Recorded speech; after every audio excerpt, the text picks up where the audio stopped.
dalam mempertahankan wilayah bebas dari korupsi dan menuju wilayah birokrasi bersih dan melayani. Dukung kami ya untuk mewujudkan zona integritas menuju wilayah birokrasi bersih dan melayani.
Halo Sobat Kom, kamu beli HP dari luar negeri? Sudah daftar di Bea Cukai?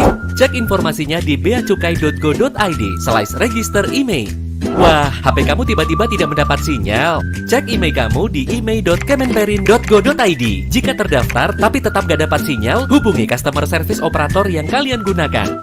Masih berani beli HP BM? Jangan harap dapat sinyal. Ayo dukung industri telekomunikasi Indonesia dengan membeli HP resmi. Untuk informasi lebih lanjut, hubungi call center Kominfo 159. Informasi ini dipersembahkan oleh Halo sahabat frekuensi, mari masuk. Kami di sini ingin mengucapkan apresiasi dan terima kasih kepada sahabat semua. Direktorat Standarisasi PPI, Ditjen SDPPI, Kemkominfo mendapat penghargaan untuk upaya kami sebagai unit kerja pelayanan yang memiliki predikat wilayah bebas dari korupsi. Kami selalu berupaya untuk membangun budaya penyelenggaraan birokrasi dan pelayanan publik yang berkualitas serta berintegritas. Tahun ini, kami akan memperkuat komitmen untuk meningkatkan pembangunan zona integritas dalam mempertahankan wilayah bebas dari korupsi dan menuju wilayah birokrasi bersih dan melayani. Dukung kami ya untuk mewujudkan zona integritas menuju wilayah birokrasi bersih dan melayani.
Halo Sobat Kom, kamu beli HP dari luar negeri? Sudah daftar di Bea Cukai?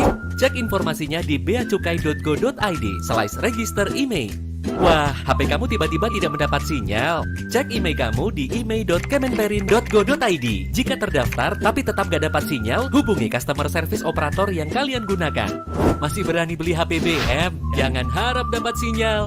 Ayo dukung industri telekomunikasi Indonesia dengan membeli HP resmi. Untuk informasi lebih lanjut, hubungi call center Kominfo 159. Informasi ini dipersembahkan oleh Halo sahabat frekuensi, mari masuk. Kami di sini ingin mengucapkan apresiasi dan terima kasih kepada sahabat semua. Direktorat Standarisasi PPI, Ditjen SDPPI, Kemkominfo mendapat penghargaan untuk upaya kami sebagai unit kerja pelayanan yang memiliki predikat wilayah bebas dari korupsi. Kami selalu berupaya untuk membangun budaya penyelenggaraan birokrasi dan pelayanan publik yang berkualitas serta berintegritas. Tahun ini, kami akan memperkuat komitmen untuk meningkatkan pembangunan zona integritas dalam mempertahankan wilayah bebas dari korupsi dan menuju wilayah birokrasi bersih dan melayani. Dukung kami ya untuk mewujudkan zona integritas menuju wilayah birokrasi bersih dan melayani.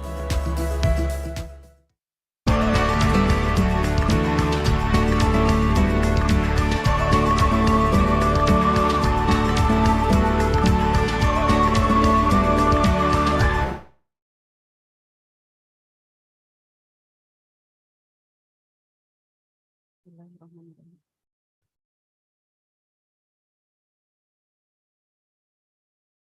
Bismillahirrahmanirrahim. Assalamualaikum warahmatullahi wabarakatuh. Good morning, distinguished ladies and gentlemen, dan selamat pagi kepada seluruh hadirin yang berbahagia. Yang kami hormati Direktur Jenderal Sumber Daya dan Perangkat Pos dan Informatika, Bapak Direktur Insinyur Ismail. Yang terhormat Direktur Standarisasi Perangkat Pos dan Informatika, Bapak Mulyadi. The Honorable Speakers, distinguished ladies and gentlemen. Yang terhormat Bapak Ibu hadirin peserta yang telah hadir secara offline maupun online. Selamat datang di acara webinar Tren Teknologi 2023 dengan tema Standardization and Emerging Technologies yang diselenggarakan oleh Direktur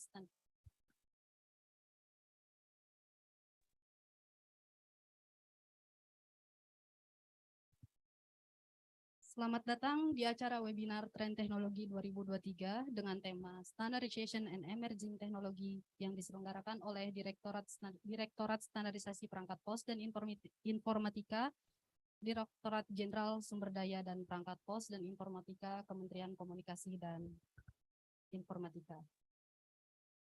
Thank you for being able to be here and also for those in the Zoom.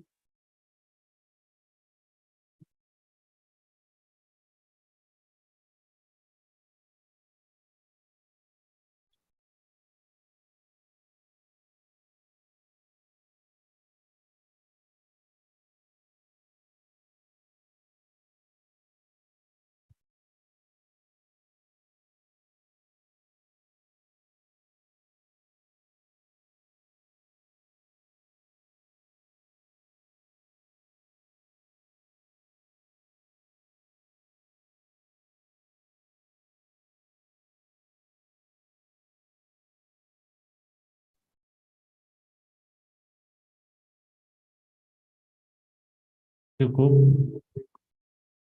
cukup.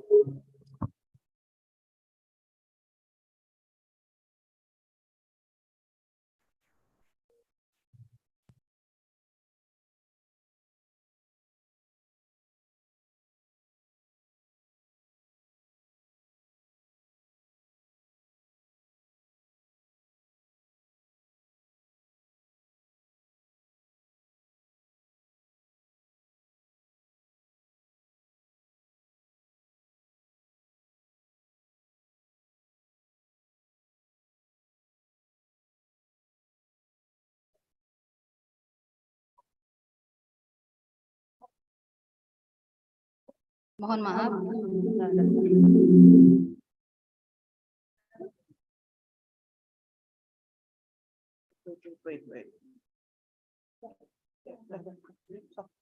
Mohon maaf. Saya ulang kembali, Bapak Ibu. Assalamualaikum warahmatullahi wabarakatuh.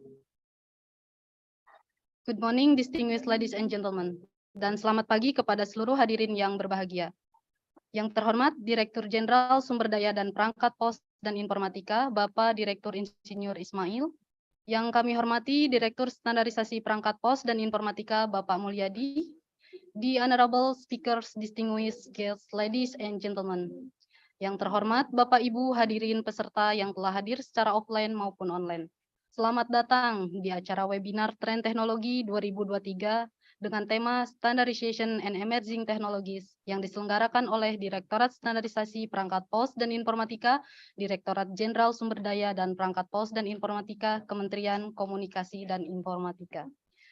Thank you for being able to be here and also for those in the Zoom. On behalf of the Ministry of Communication and Informatics of the Republic of Indonesia, I would like to extend a warm welcome to the Standardization and Emerging Technology 2023. Izinkan saya membacakan susunan agenda hari ini. Yang pertama, opening remarks yang akan disampaikan oleh Direktur Standarisasi Perangkat Pos dan Informatika, Bapak Mulyadi. Selanjutnya, yang kedua, keynote speech yang akan disampaikan Direktur Jenderal Sumber Daya dan Perangkat Pos Informatika, Bapak Ismail. Yang ketiga, sesi foto bersama. Dan yang keempat, main event season yang akan dimoderatori oleh Ibu Cendrawasih Ardri Putri. Dan yang terakhir adalah closing atau penutupan. Baiklah, Bapak Ibu hadirin yang berbahagia. Selanjutnya, opening remarks yang akan disampaikan oleh Bapak Direktur Standarisasi Perangkat Pos dan Informatika. Kepada Bapak Direktur Standarisasi Perangkat Pos dan Informatika, Bapak Mulyadi, kami persilahkan.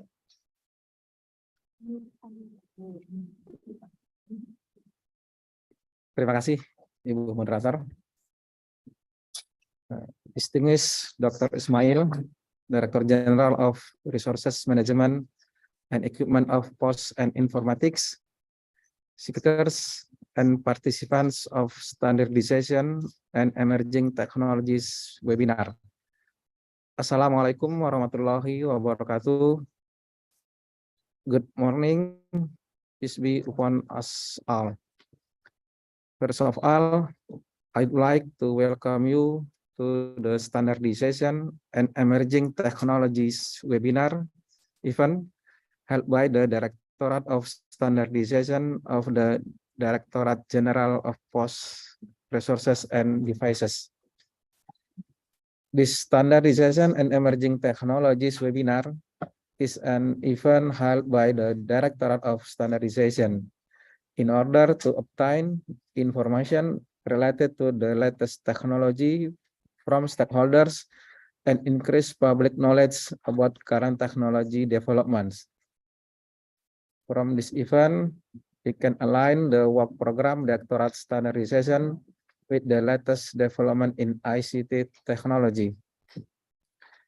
Today, we have the wonderful opportunity to listen to keynote speakers from various telecommunication technology companies who will share their insight, perspective, and experience on the current state and future of technology.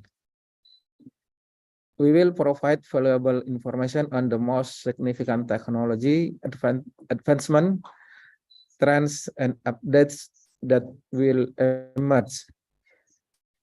This webinar is an excellent opportunity to gain new insight, knowledge, and perspective that will help to stay ahead in this dynamic and exciting field. The Directorate of Standardization continues to encourage resources to keep up with the ever-evolving technological advancement in order to build a digitally talented Indonesia.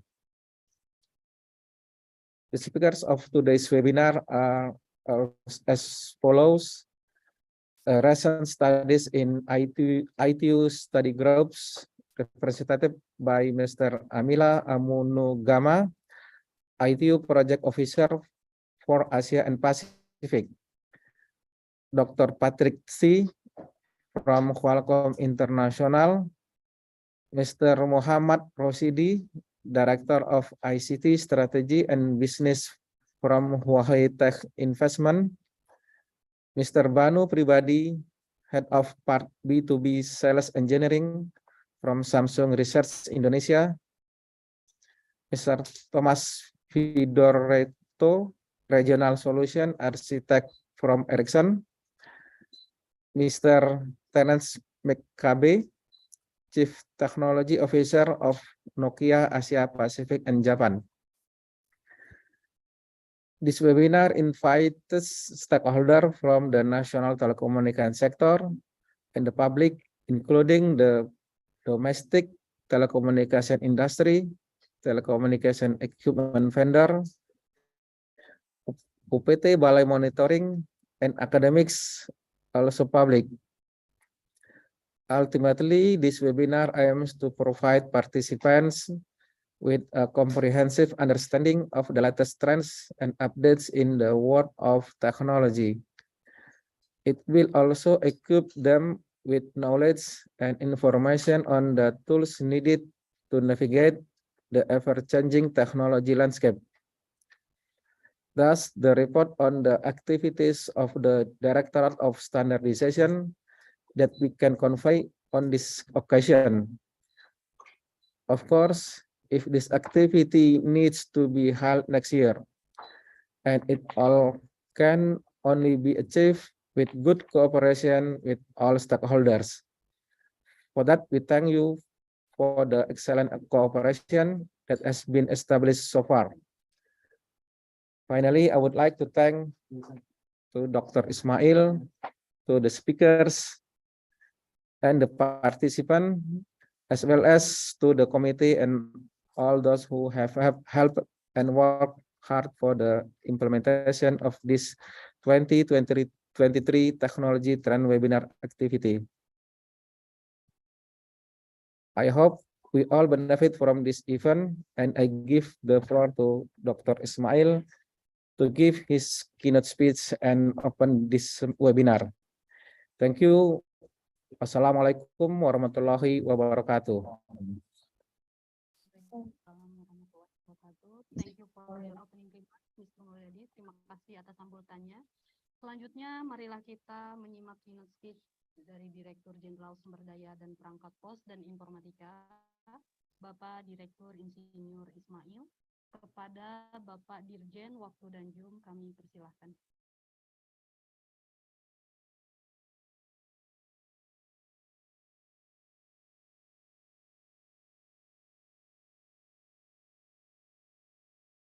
Distinguished speakers, distinguished participants, dear colleagues, ladies and gentlemen, good morning, everyone. I'm glad to be here, and I would like to my highest appreciation to the organizers and all speakers and participants who join for gathering today to communicate, share insight, and discuss the future of telecommunication technology to accelerate the digital transformation of nations, especially an emerging country like Indonesia. We do believe that countries harnessing digital technology advance would reap significant economic benefit in the long run.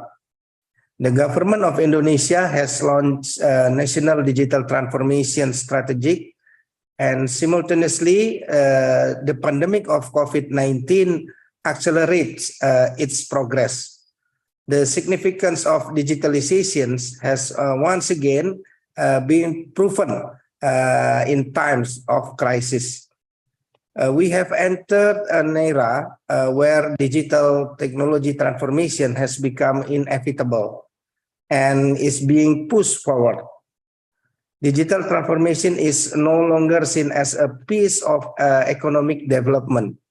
A country's digital development is tightly linked to its economic foundations. The scales and quality of a digital ecosystem affect our country like Indonesia, which influence the adoption of digital services and processes that result in economic performance much better. The opportunity is critical as a meeting point where the speakers and participants discuss and share the industry's insights, data, and experiences about the development of the current telecommunications technology and their future.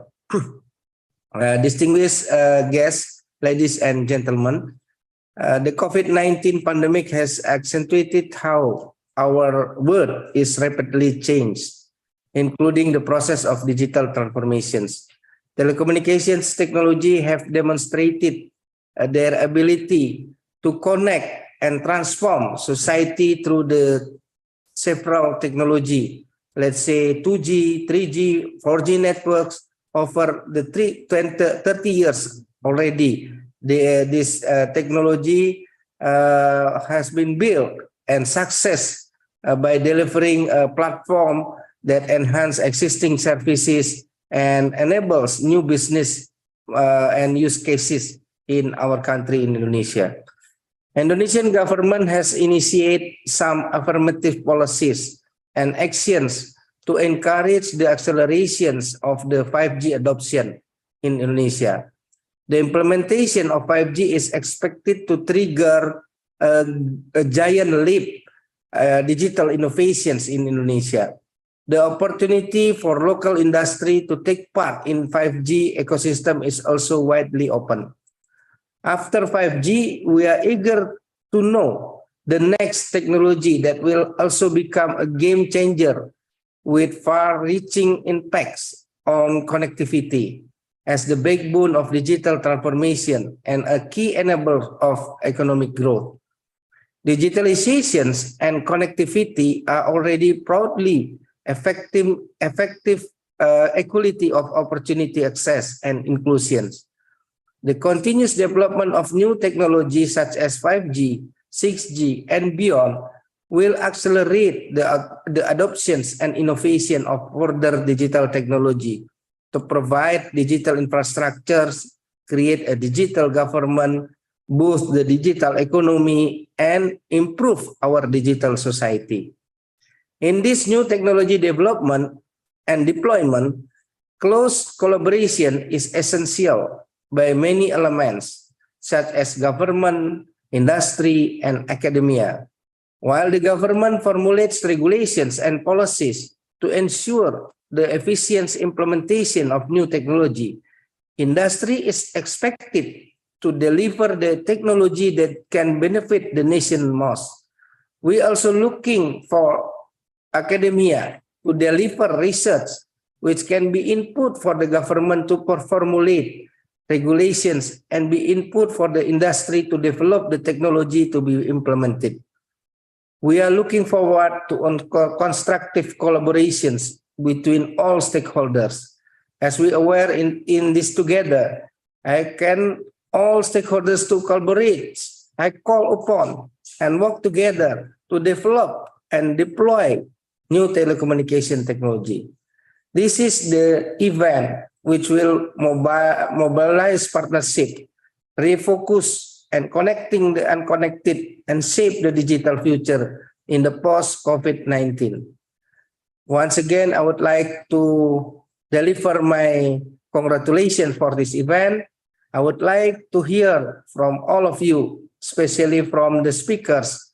Please share your experience, and we would like to sharing and to discuss how to solve and how to live to enhance our digital nations. Thank you once again. Hopefully all this event and good luck. Thank you very much.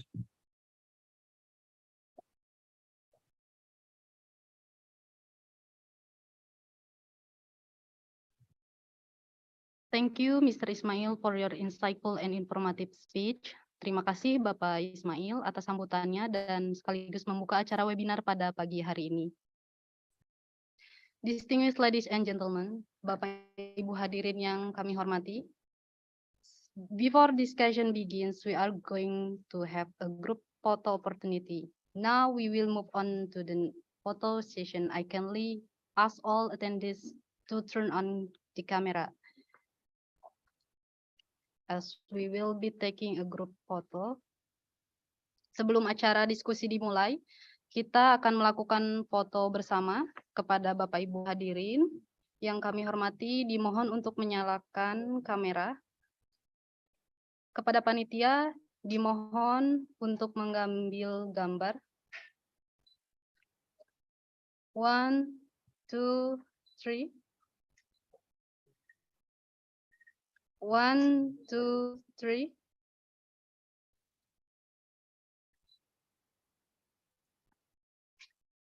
One, two, three.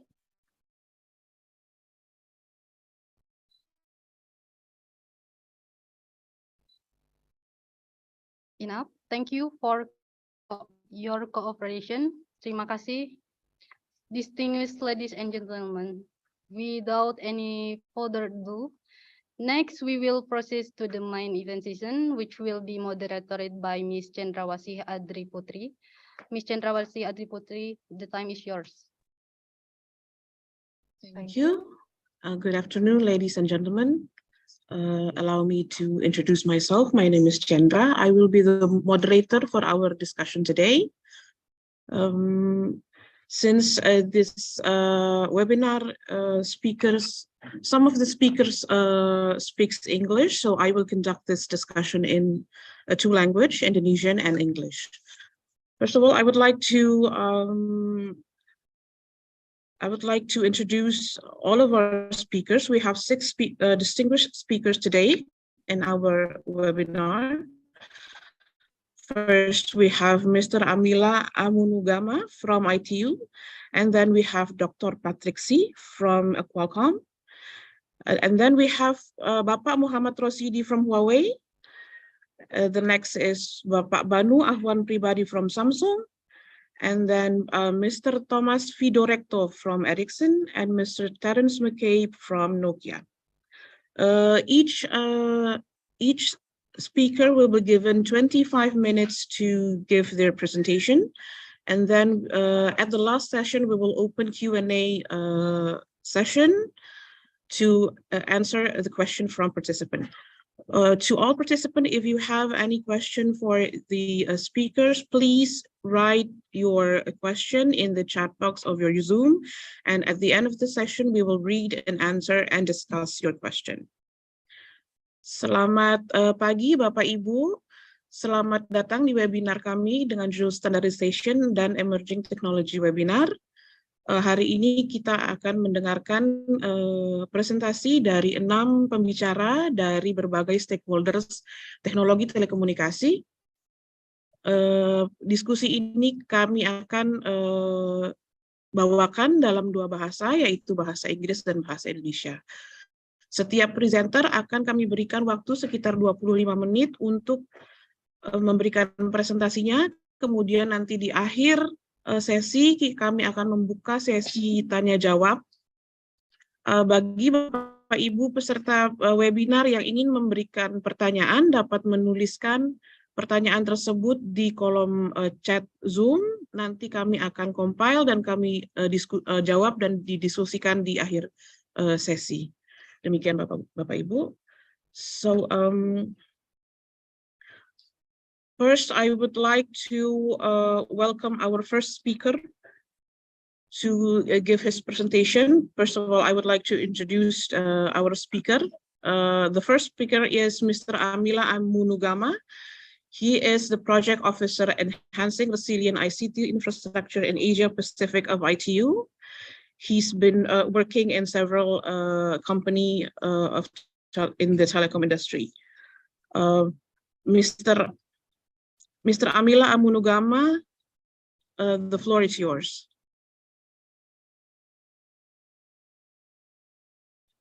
Thank you for the kind introduction.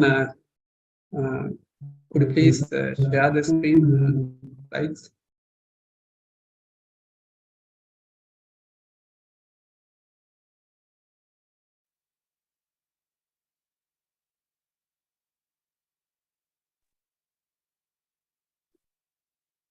Mr. Amunugama, can you still hear us? Yeah, we can hear you. Can you hear me? Okay. Yeah. Yes. Okay. Okay. Yes, thank you. please give your presentation. Dr. Smile, the Director General, and honorable invitees, members of the panel, and distinguished participants, ladies and gentlemen. On behalf of ITU, I would like to thank Ministry of Communications and Informatics for giving this opportunity. It is indeed a great pleasure to present here and share some of the insights of recent studies done by ITU in relation to emerging technologies and standardization. Assalamu alaikum and good morning to all of you. Next slide, please.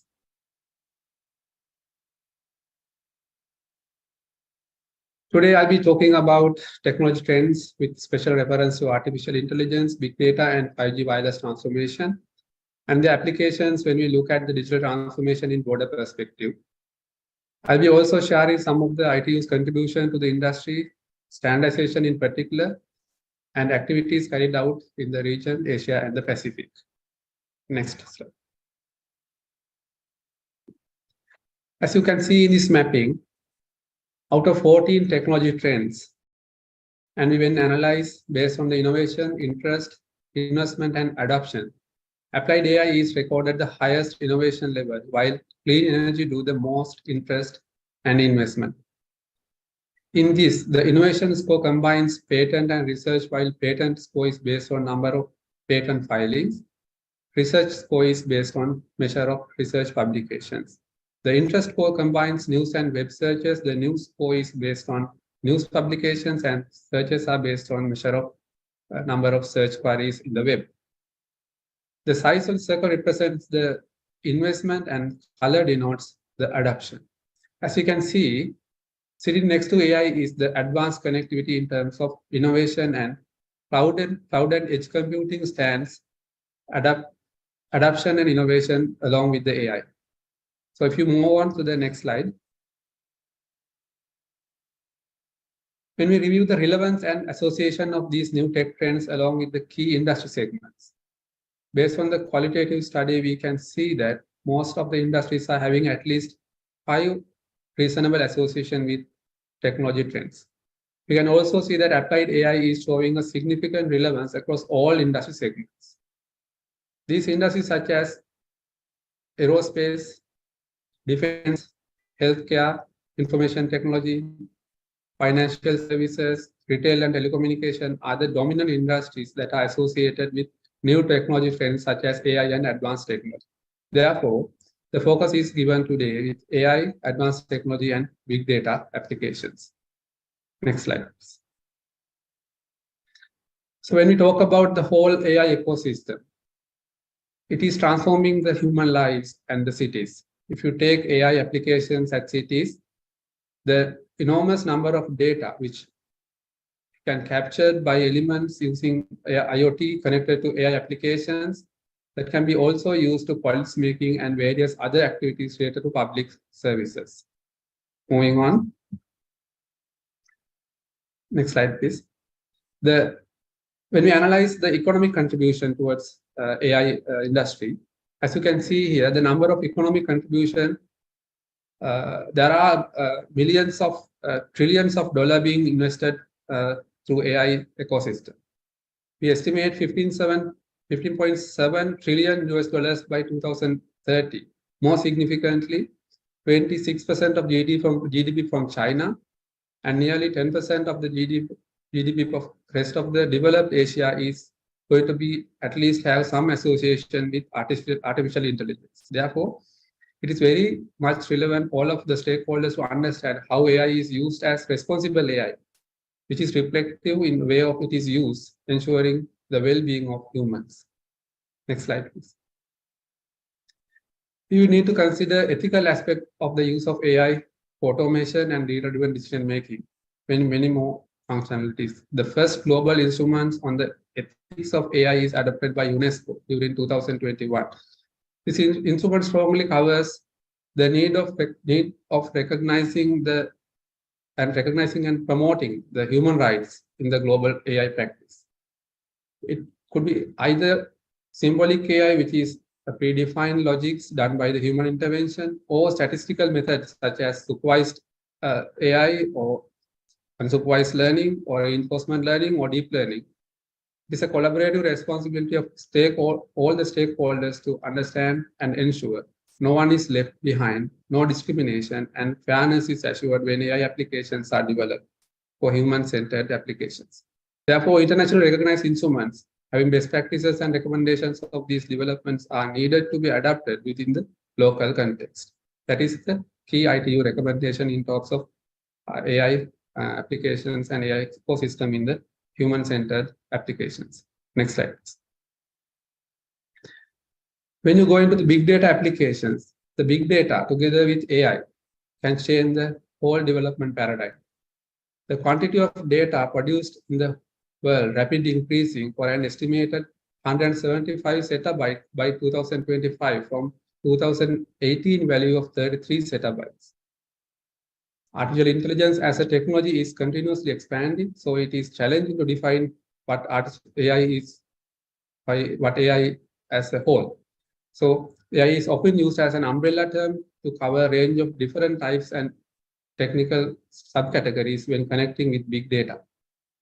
The key contribution is from volume, varieties, and velocity, which are velocity at which the data is generated. The applications make this data useful by making them accessible timely with the relevance and the quality. As you can see in this model, there are various types of data, and each data type has its own characteristics. Therefore, understanding patterns and relationships is very significant. The next aspect is understanding the key elements of data structure. The stakeholders, hardware infrastructure application layer, and governance structures are more fundamental elements of big data infrastructure model. When we consider the challenges, the most considerable aspects are the skill levels, storage, and data quality. And also, the trustworthiness has become dominant factor in big data and AI applications. Moving on. This diagram shows us a descriptive version of each layer of the big data infrastructure elements. As you can see here, the primary role of governance layer is to regulate and protect data, provide security, enforce policies, regulations, so that trust is built among the key stakeholders.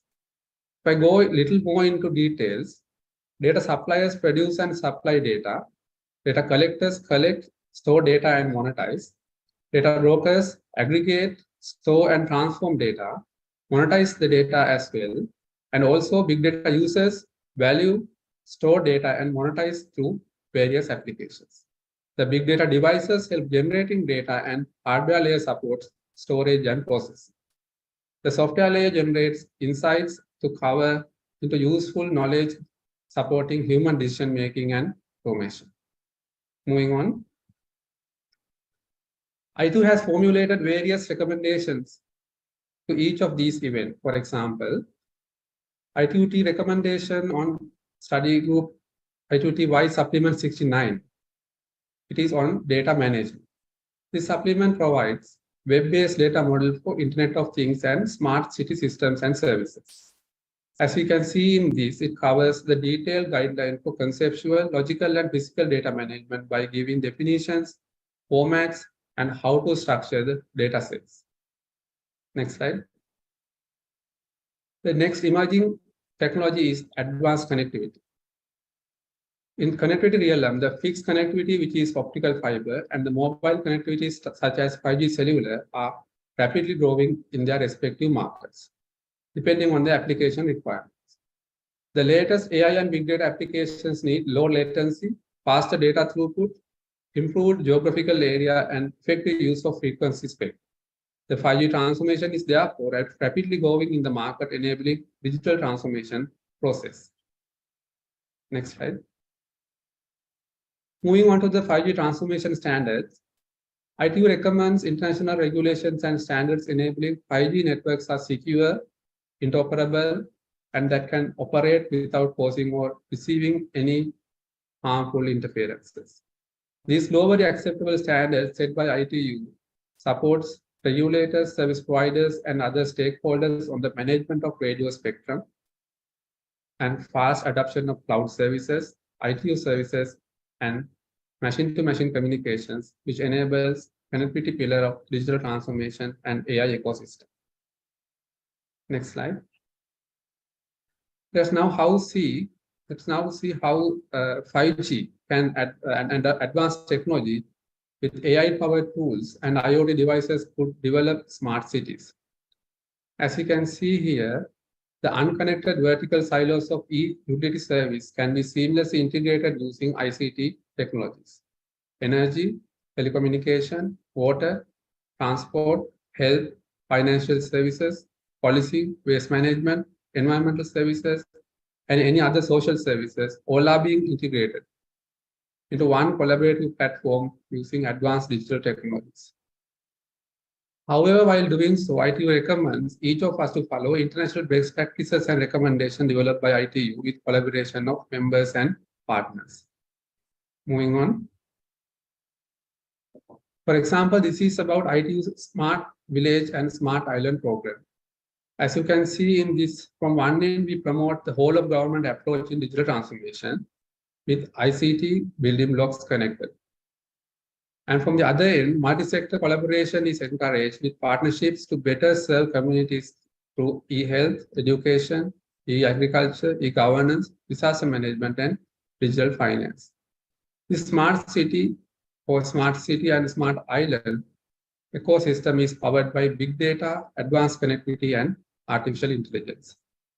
Moving on. Next slide. Here we have high-level technology scheme for ITU Smart Village and Smart Island program. The key components include content management and capacity building, and also solutions to existing gaps, connectivity and hardware resources, and development of services and platforms. As we can see here, in health sector segment, the staff is facilitated with telemedicine and other decision-making tools for the diagnosis, and tools to connect market and farmers, e-government services at local government offices, and also e-education solutions for teachers, community members, and students. Next slide. Again, moving to standards, while doing all these new developments, we also have to encourage the developers, governments, and policymakers that they ensure privacy and rights of the data owners. ITU-D Study Group 1 recommendation includes national policies and regulations to ensure rights and privacy of individual personal data. This recommendation entails guidelines pertaining to customer experience as well. Data localization laws could be also established as and when required the data to be outflow beyond the local territories or national boundaries. Moving on. The ITU Study Group 1 Q7 recommends legislation and regulation for foster inclusive ICT services. The inclusive ICT services meaning ICT services are accessible, adaptive, and affordable to all. Affordability is in terms of connectivity, services, and devices affordability, as well as reducing digital divide. In addition to that, the best practices for digital adoption in education, workforce development, and healthcare also accommodated in this particular recommendation. Next. AI applications can be used in health diagnosis. If you go a little more into this particular pillar, there's a significant risk involved in adapting AI because it is connected with life of patients. The medical data of a patient is considered as private to the particular data owner. Therefore, it is always encouraged to ensure the anonymity. Enormous amount of data collected through medical services can be integrated to a blockchain infrastructure services, which would in turn help researchers and developers to develop better AI infrastructure and e-health services using big data analytics. Therefore, this recommendation includes the needed guidelines for development and national policies, regulations in applying AI in the health service. Next. This is about how ITU recommendation on digital investment framework to support sustainable digital investment, targeting the whole of government concept. For example, if you take the agricultural sector, the applications can connect producer, market, and consumer more effectively by reducing the waste. The workflows can contain client service management, and ICT building blocks such as identification and authentication can be used as shared services. Next slide. Here again, the model is designed with more specific reference to sustainable goal targets. The client's communications can be handled with customized predefined messages containing sector-specific information to reach appropriate recipients. For example, sending periodic health tips during various stages of pregnancy would contribute reduction of global maternal mortality. At the same time, sending hygiene information about water resource related data for the local community will encourage the engagement of communities in water and sustainable management. Next slide. The digital investment framework also covers recommendations on digital investment justification. For example, if you consider 14 digital pilot projects in hypothetical terms, covering three major sectors such as agriculture, health, and education, and assume those pilots cover 7,000 people. If the donor investment is $6 million with a total cohort of 1 million people, then the project scale comes to $857 million. But in real terms, we have seen there is a significant overlap, about 70% of these projects within the software functionalities and human resources. So when considering 70% overlap, if those projects are managed with shared ICT resources as a whole of government concept, the cost of pilot projects will come down to $2 million. The scale total cost will be $285 million. Moving on. As we finally know, the whole of government concept is connected with other sectors as well. So this investment can be all shared among other pillars as well.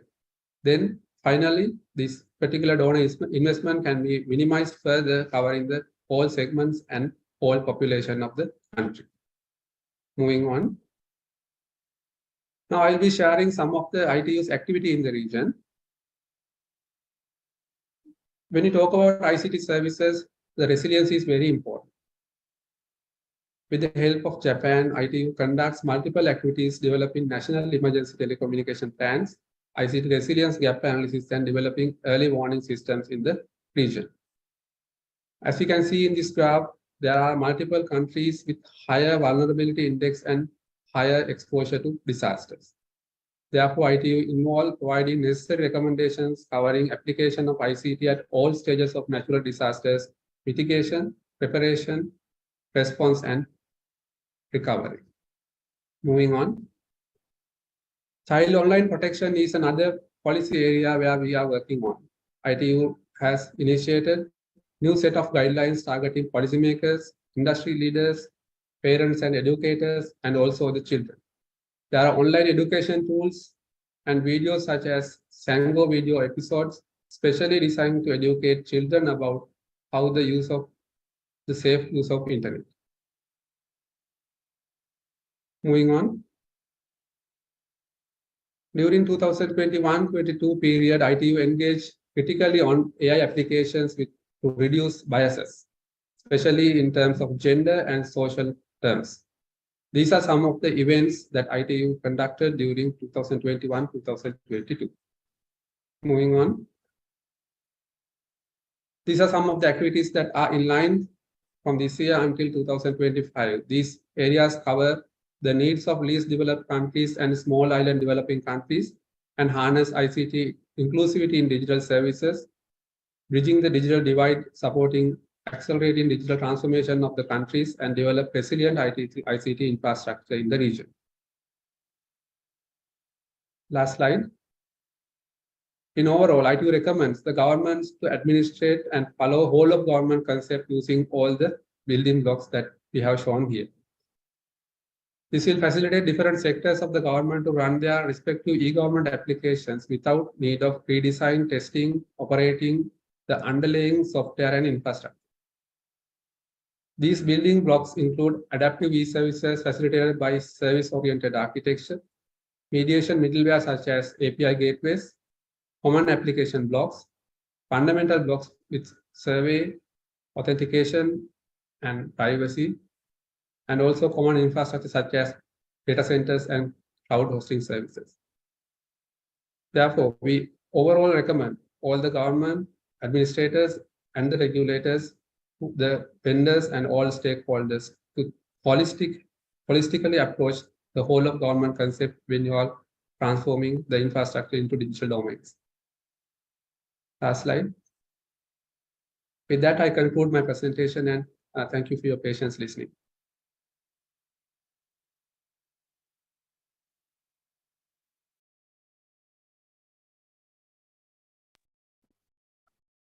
Thank you, Mr. Amila Amunugama, for your insightful presentation.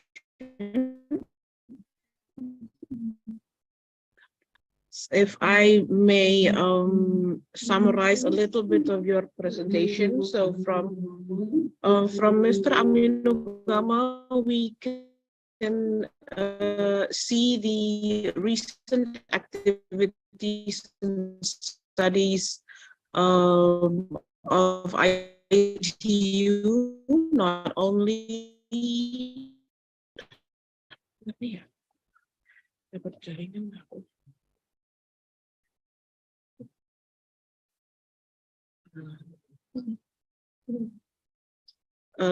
ladies and gentlemen, can you hear me? No? Okay. I'm sorry for the errors of connection. May I repeat a little bit of conclusions of Mr. Amunugam? The recent activities and studies of ITU, not only in terms of the technology itself, such as big data and AI. Presentation.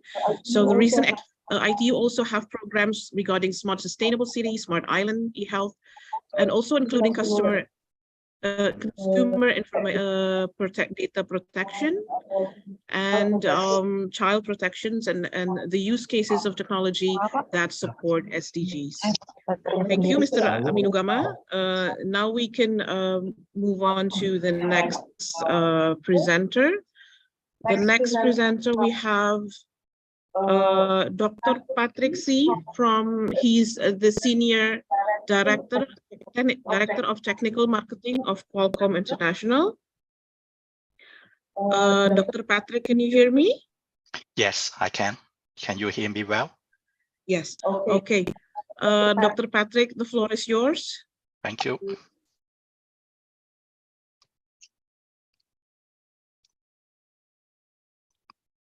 Can you be able to see my slides well?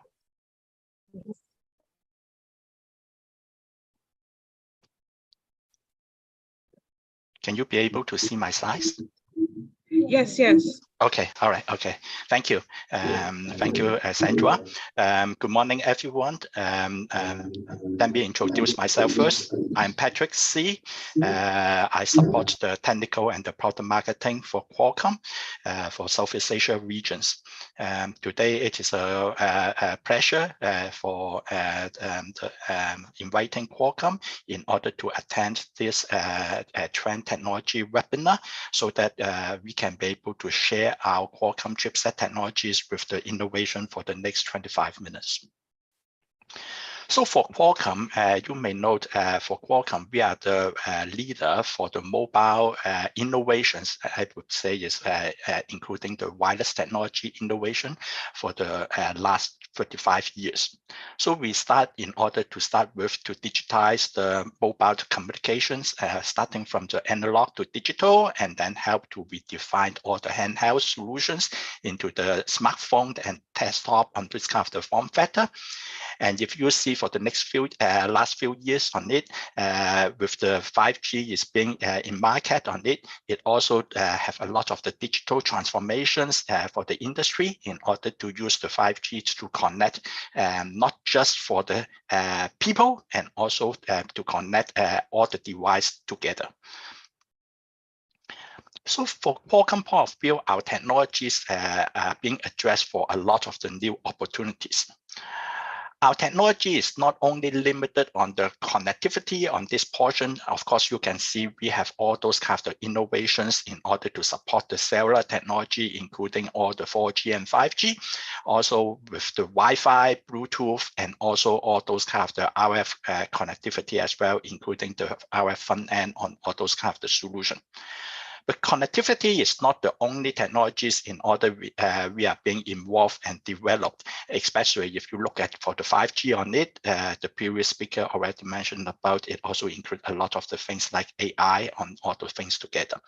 So the processing is also very important in order to include all those kind of the sensor processing and also the AI in order being included so that it can be able to combine everything together. And last but not least on it is also on the security. In order, it is very important right now in the industry in order to work with, in order how it can be able to protect the data to enhance those kind of the privacy and also on those kind of the authentication on that as well. So all those kind of the things, while we are combining together, we own out a lot of the technologies in order to lead to have the best performance, power, and also on the cost, everything together. When we are talking about on our technologies, we are not only limited on the smartphone, although I understand a lot of the audience right now, when they are hearing about Qualcomm, is mainly on the smartphone, on it, in order we are supporting our processor and the solutions over there.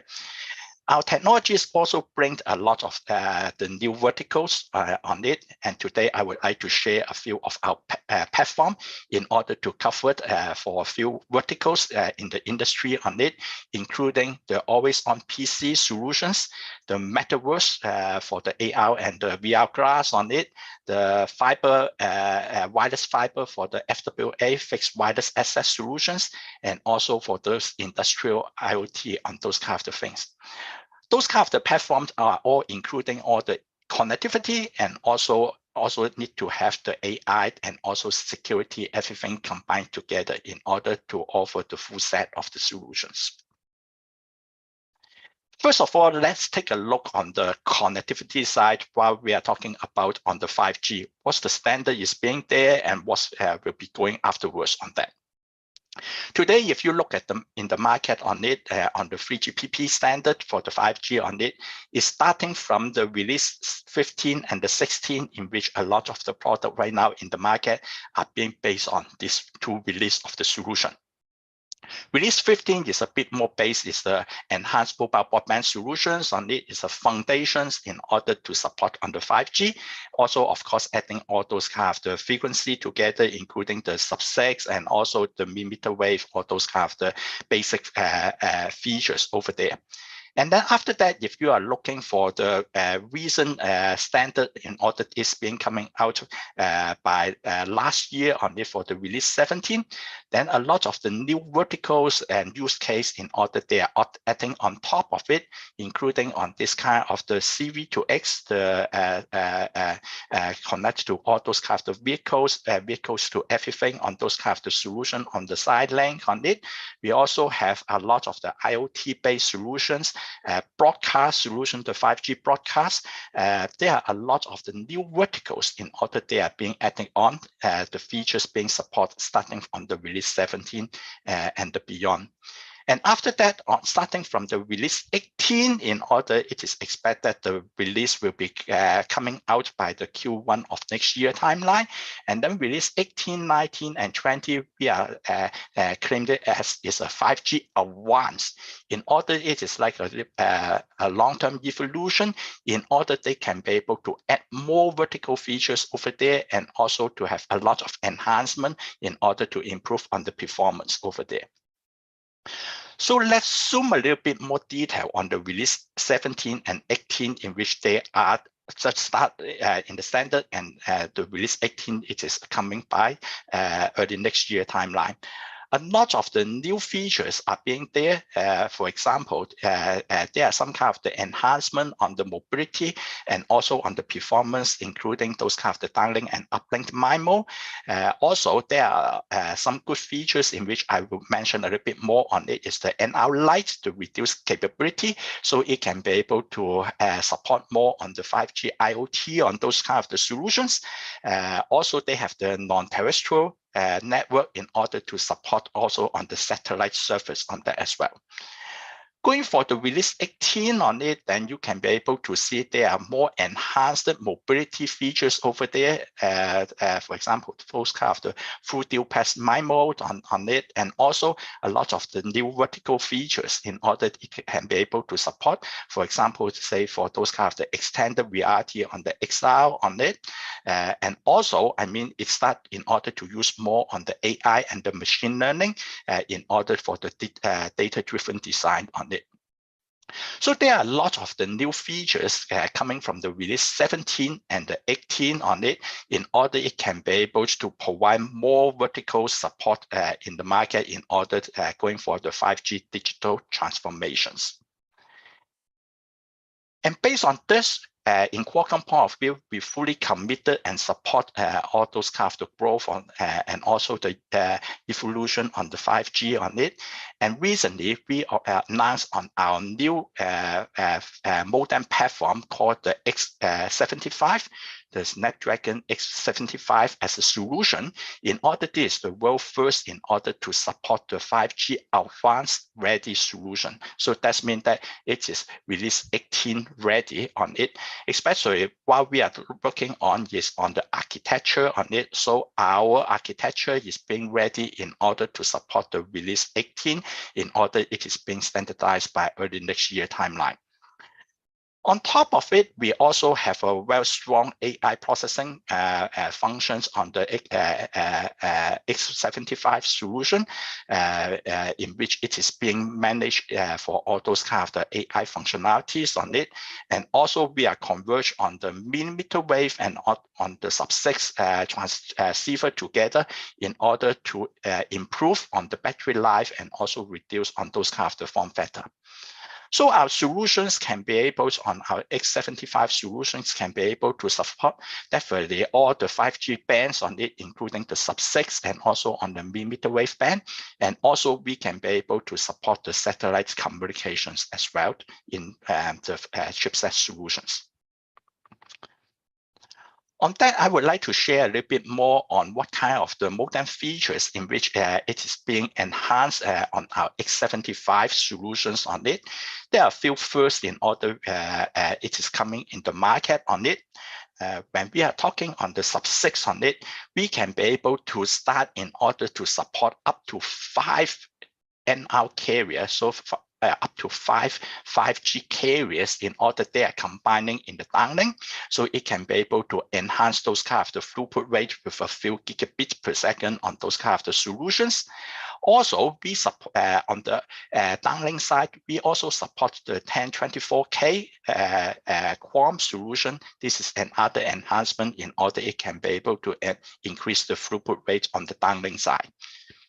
We also understand a lot of the use case in order they are not only limited to utilize on the downlink on it, they are also need to share a lot of the data and video from the device back to the server.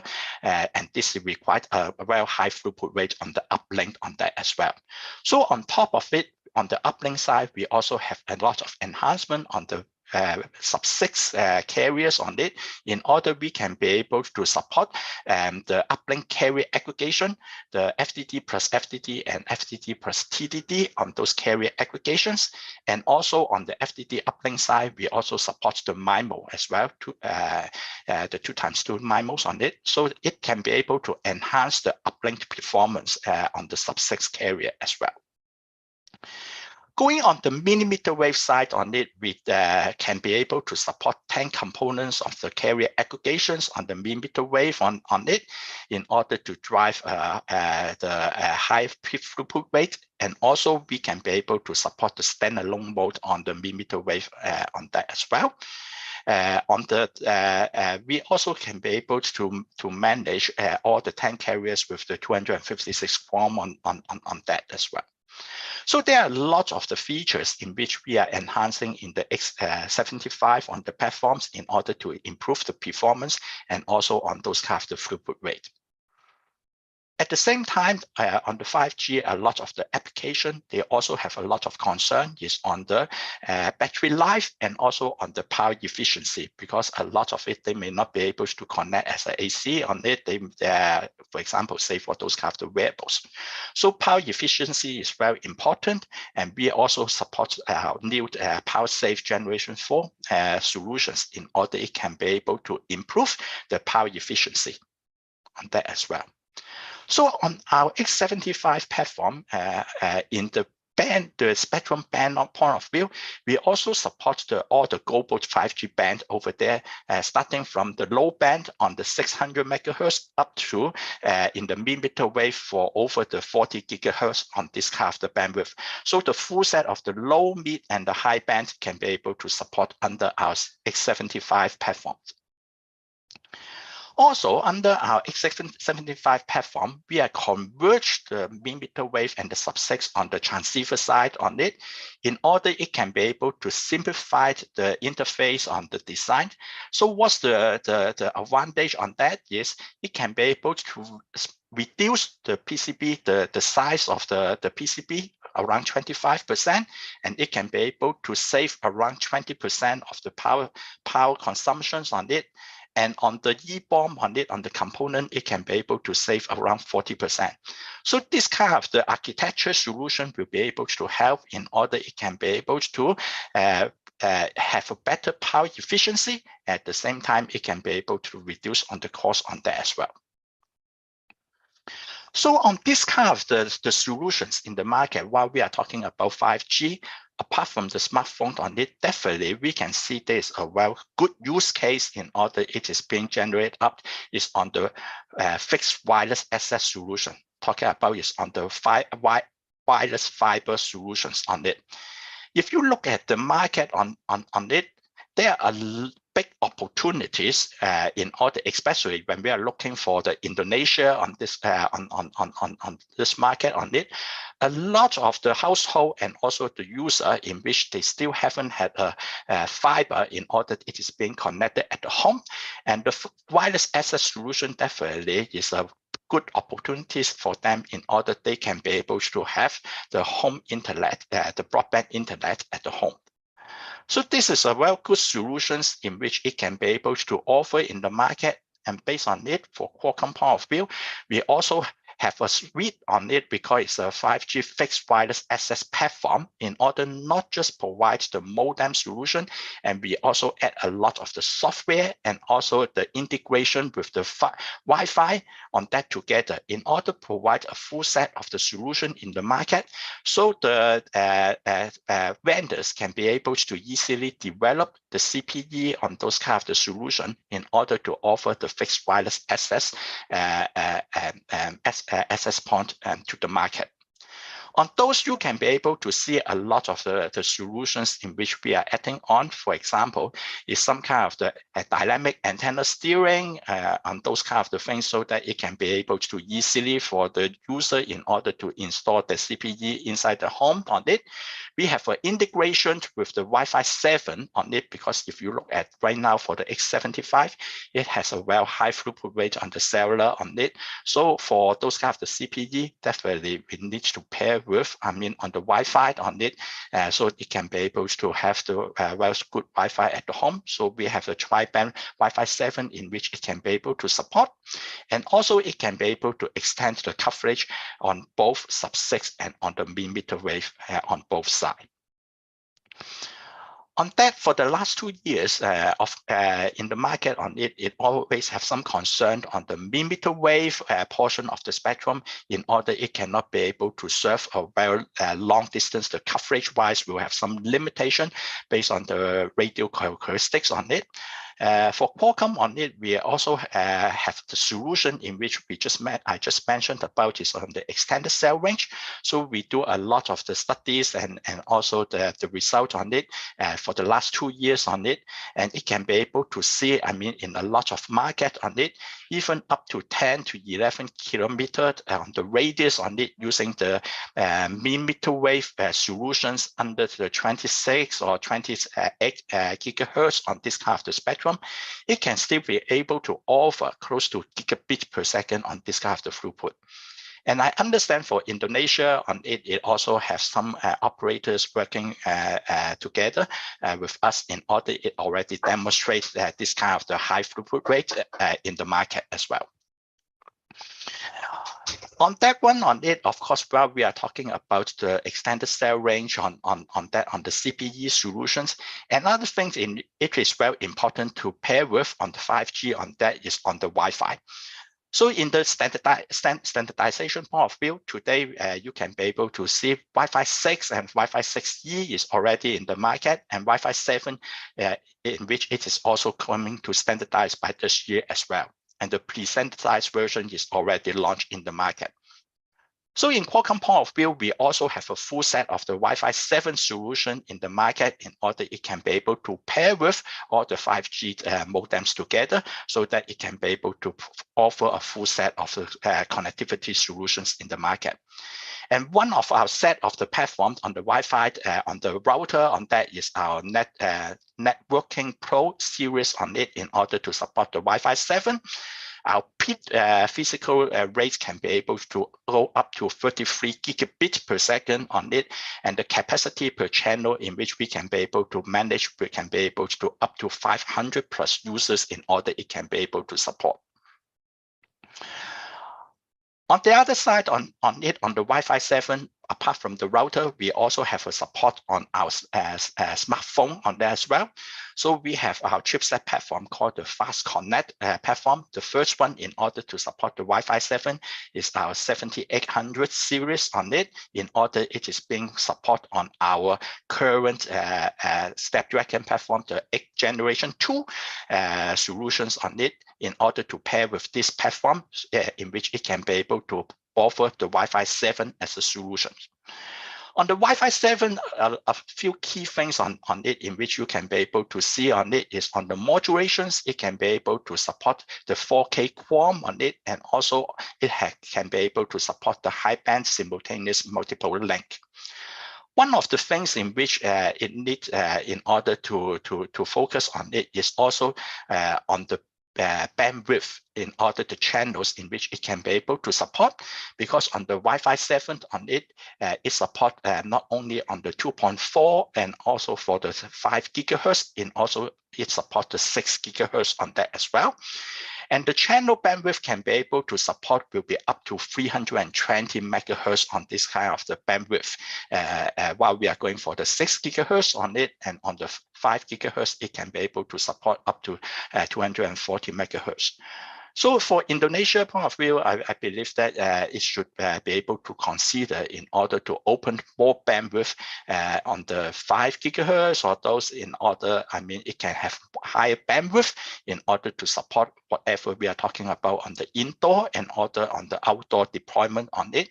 Because with higher bandwidth on it, then it can be able to support a higher throughput rate in order to on the Wi-Fi side. And on our Wi-Fi on it, the max in which we can be able to support on this chipset platform will be close to 6 gigabits per second on it, with a very low latency, close to 2 milliseconds. So this is a very good platform on the Wi-Fi 7 in order to pair with on the 5G in order to support a full set of the fixed wireless solutions for the Indonesian market. Okay. Apart from this, I mean, while we are talking about the fixed wireless access, another portion in which there are a lot of the use case in which it can be able to generate for the digital transformations is on the IoT side. And today you can be able to see a lot of use case coming from the smart city, safety, healthcare, agriculture, transportation, industrial. They are all looking in order to have the 5G in order to have to connect all those kinds of devices together. And on that one, if you look at on the technology point of view today, I mean, in order to have for the IoT technologies on it, of course, we have the 4G solutions in which we are talking about on the NB-IoT, the Cat M1, on those in order they are being supported is on those kind of the low data rates they are talking about in terms of the kilobit per second on this kind of the low data rates to serve for the sensors, the smart, the meters on those kind of the solutions. And we also have a very high performance on it while we are talking about a few hundred megabits per second and close to the gigabit per second solutions for the eMBB in order to support on those kind of the 4K and 8K on those kind of the camera on the high throughput solution. But in the middle on it, you can be able to see there are lots of the use case in which they are looking in order to have a few tens or 100 megabits per second or those solutions going for the wearables, tracking, healthcare on those kind of the solutions on it. And in between right now on the 3GPP standard, starting from the release 17, we do have new features called the NR Lite, the reduced capability, these features in which it can have a bit lower capacity in order to support and better power efficiency in order it can be able to manage all this kind of the use case.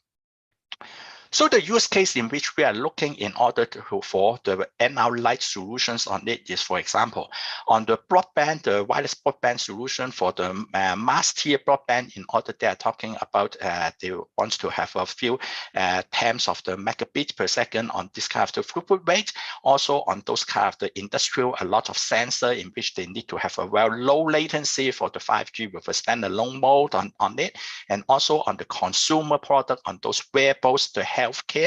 These are all the use case in which it can be able to consider on utilizing on this release 17 and our Lite on these solutions. And on that, Qualcomm also very committed on it. And recently, we also announced we have a solution in order we are coming out by the second half of this year. This is the first world first on our 5G and our Lite modem solutions in order we will be able to launch in the market in order to cover all those kind of the 5G IoT activities on it. And talking about on the performance point of view, it can be able to have much lower power consumptions on it, and also very low latency in order to support on the SA mode. The peak throughput rate on the downlink side can be able to go up to 220 megabits per second, and on the uplink can be able to go for 100 megabits on per second on this solution. And we also support on the voice, whatever it is going on the voice over NR or the voice over LTE on those solutions. So on that one, for the 5G, apart from those use case on it, we can be able to see 5G is also pair a lot with the AI on it.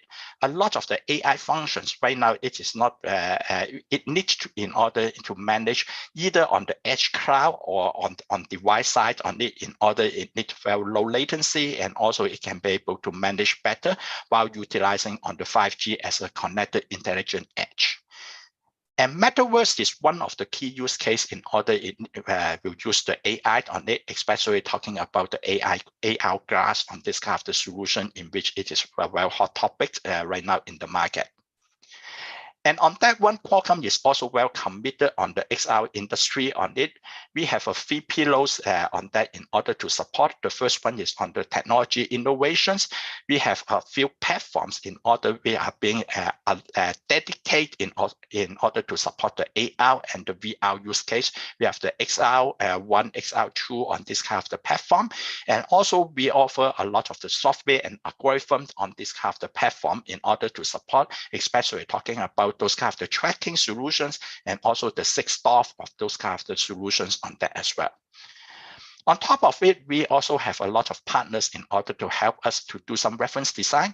So the vendors in the market and also the developers can be able to use those kind of the reference design in order to develop their own AR or the VR headset or those kind of the solutions on it. And also, we have a Snapdragon Space program in order we build up the ecosystem together. So all the software, hardware, and also the content partners can be able to work together in order to build up the solutions for the whole XR industry. The last part I would like to share on it is on the enterprise, on the 5G enterprise. And as you can see, I mean, for the enterprise for today on it, especially after the pandemic, it's like a hybrid working model. The people is not only working in the office, a lot of them, they are also working at the home, and also they are all working all around. So hybrid is like a norm right now for the new enterprise model. And based on it, if you are looking on the user right now, they are using on the laptops while they are doing it on the work on it. The requirement will be a little bit different because they are all working on the road and they are all moving all around. And they need a very long battery life power on it. They need to have always on connectivity. They need to have the device solution to be very thin and light in order it can be able to manage while they are working all along over there. So for Qualcomm point of view, we also have our platform in order to support for the laptop solutions on it, because it's our CX Gen 3 is our latest chipset platform in order we are being support on that. And this is being embedded with the laptop solution with one chipset on it. So it doesn't need to have a different CPU and also connectivity together. It's one CPU, one SoC, the system on chipset, in order we can be able to support both connectivity and also all the processor functions together. We work well closely with the Microsoft on it. So all those kind of the Microsoft applications right now they're using in the laptop can be able to be used on it. And also, I mean, we have a well good connectivities on the device as well. And on the laptop device, it is well thin and light because it doesn't need to have any fan over there. So it can be able to manage the battery life for multiple days on it. And also one thing in which I would like to mention on it is also on the AI capabilities on this kind of the laptop in order to serve it, because you can be able to see today on those laptop, security is very important. Authentications on it will rely a lot of the AI in order to do all the recognitions. And this is very good in order to have the chipset platform in order to support all those kind of the AI with authentications. And also when we are talking about those noise compressions or all those kind of things, AI is also very important in order to enhance the performance while utilizing on those kind of the laptop solutions. Okay. So that's what I would like to share to date on it for our solutions on it. In order, our technologies can be able to cover not just for the smartphone on it. You can be able to see we have different platform in order we support the FWA on the laptop and also on the IoT on all those kind of the solutions. And our one technology roadmap can be able to serve not just on the connectivity and also on all those kind of the processing solutions in order to offer for the better user experience in the market. And that's conclude my presentation. Thank you very much. Thank you, Dr. C, for your presentation. From the presentation from Dr.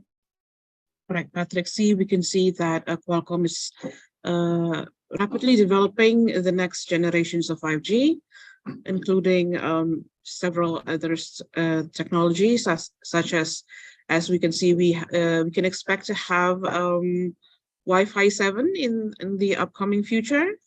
And then Qualcomm also develop technologies that enable XR industry. And we can also see that Qualcomm is developing fixed wireless access platform. Thank you, Dr. C, for the presentation. May I remind our participants, if you have any question for our speakers, please type the presentation, the question can discuss in the Q&A session.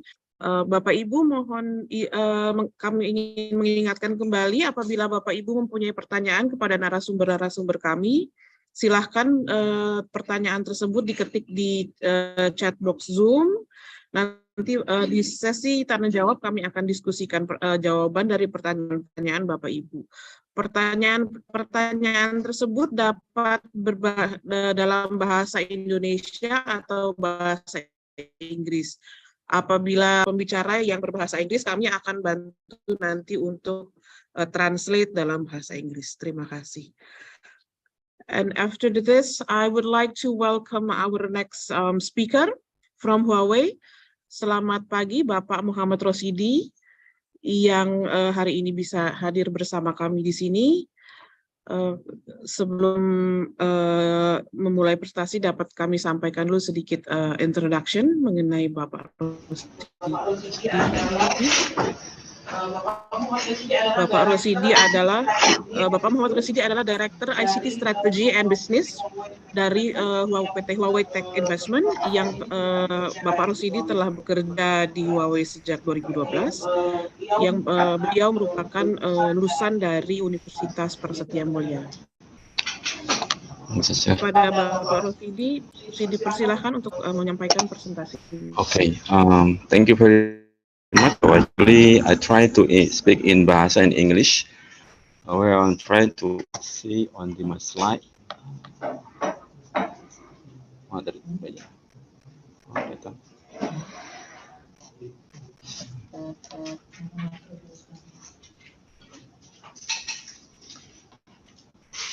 How's the screen? I cannot see ya.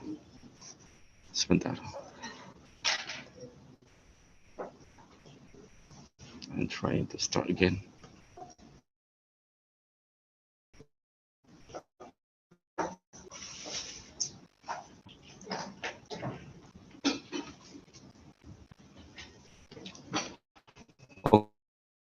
Okay, so start. So I try to speak in two language actually, in Bahasa and also in English.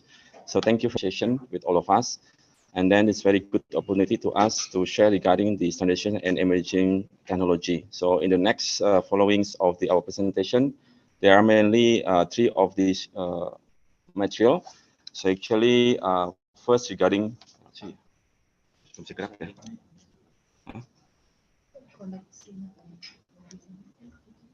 cannot move, yeah. Sorry, yeah. I think it's, some of the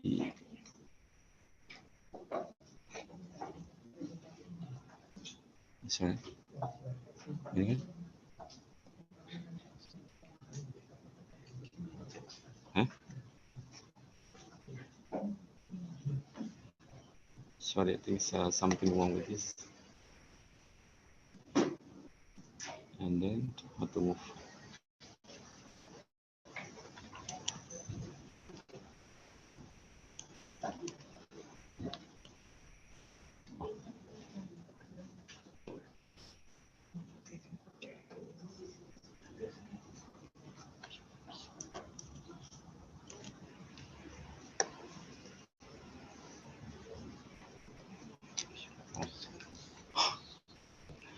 Okay, sorry, bit interrupt. So basically, there are three of the key points that we're going to present here. First, regarding the use case train. The second one regarding wireless technology train, and also the third one regarding fiber and basic technology train. So I think starting from the use case, because on the ICT technology, I think mainly that we are going to serve regarding technology should be from the use case one. So I think as we know, all the technology going forward will be more in digital transformation. However, there are three of the kind of the use case that are going to be delivered in the next following years. I think starting 2023 or maybe beyond of 2025. There are three kind of use case. I think very typically in our industry. One is digital industry. Second one, consumers and also society. So most of these use case actually referring the most optimization, productivity, save time, and also going forward with the social connectivity, all these our stakeholders. So basically in terms of structure, we know that in structure we need to have kind of the basic connectivity. I think that one is very important one. For all the broadband connectivity, between wireless, fixed broadband, all the way until of the internet and also application. So the application is very important actually because that one is addressing to all our sectors. Yeah. And then this is several of the, we call it is giga use case, yeah, because in the going forward, all the connectivity will be in the giga. So that's why in here some of the sample and the globally the use case in terms of the business one. So we call it as industry digitalization. So actually there are three of the sample, and this majority is been happening in the globally. One is a factory, which is similar like the smart manufacturer. And another one is like the 5G for mining, which is for the smart mining. Another one is 5G port. So basically three of the business, as we already mentioned earlier, that they will deliver for efficiency, I think over than 20 or 30%. And then of course, productivity will be more and more because this one is giving the automatically censoring and all this kind of automation. And then another one, I think is all this kind of scenario, of course, they need kind of the network criteria. And then in the network criteria is the aiming that to giving the services smoothly. In here, we can see that the connectivity, I think beyond of the 10K per meter square, I think actually that can be covered by our 5G one. And then low latency, of course, to make it the smoothly delivery for the automation and high speed, which is 100 megabit per second, and also till the 1 gigabit per second. So basically, these all are in the giga use case. The next one actually for our consumers. As we know the consumers, I think this one also very important. Since our 5G, initially implemented 5G, they come with this EMBB, mobile broadband. So that's why in the after captive market, so all our customers, they are also really having this really good experience for the speed. So that's why in the next future of use case, mainly for the VR, AR, XR, so all this all the way to 2025, yeah, I think beyond. So on this here, we can see how is the video is very important. Some of them are delivering regarding 12K because currently I think we had already 4K and 8K and so on. So in the future, we'll be following in the 12 and 24K, which is very important until 3 dimension. So see in here, we can look at on the network criteria again. They come up with the requirement until 1 gigabit per second, and latency, I think 10 milliseconds, which is really less. And then of course, in the cloud and remote office, they are looking for and really aiming for this network criteria is getting bigger and bigger speed and also low latency. So another one, we have the like industry, consumers, and also home. As we know, everyone, we're going back to the home, we always switch on the video. So all the video, there are at least 4 of the services in that, how to say, the experience for the home use case, which is like cloud entertainment, education, office, and IoT. So all this one, call it still giga. So that's why in the following years, that will be giga to 10 giga. So all those of the requirement for network criteria, of course, they are seeing in here how to deliver the very good experience, which is in gigabit per second and also the less of the latency, which is all of the way. I think in the next following years, we'll be delivering for 10 G-PON, Wi-Fi 6 to the 50 gigapon and also Wi-Fi 7. So all in here also looking at the, how to say, the connectivity. The connectivity will not be only until on the front of our home, but that one also come to our room. So all these services will be experiencing in the currently, I think, it's being developed also in Indonesia, in China, and all the globally. But in the following years, I think also will come to us, depend on the our ICT infrastructure. And this is the sum of the remain us basically. How our journey going forward to technology, I think we are in the era of the 5G. So looking all this kind of the era, I think all are smart, all the sectors are being smart going to be.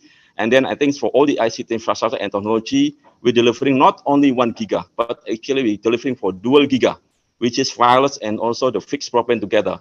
Cannot be only like fixed and cannot be as the wireless, has to be like convergent for wireless and also fixed broadband. And then also, if you look at in terms of the, how to say, the architecture of the international standard, which is you have the ITU, GGPP, and GSM, and this is same as well as also the fixed network. For all the wireless and also the fixed, they have the following standard. Yeah, and then this one also same as our aiming that to deliver dual giga. Yeah.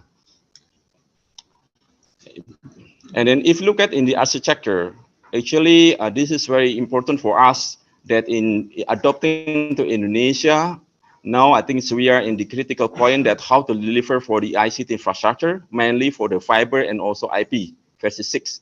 So this one actually main of the our infrastructure need to be delivered very soon.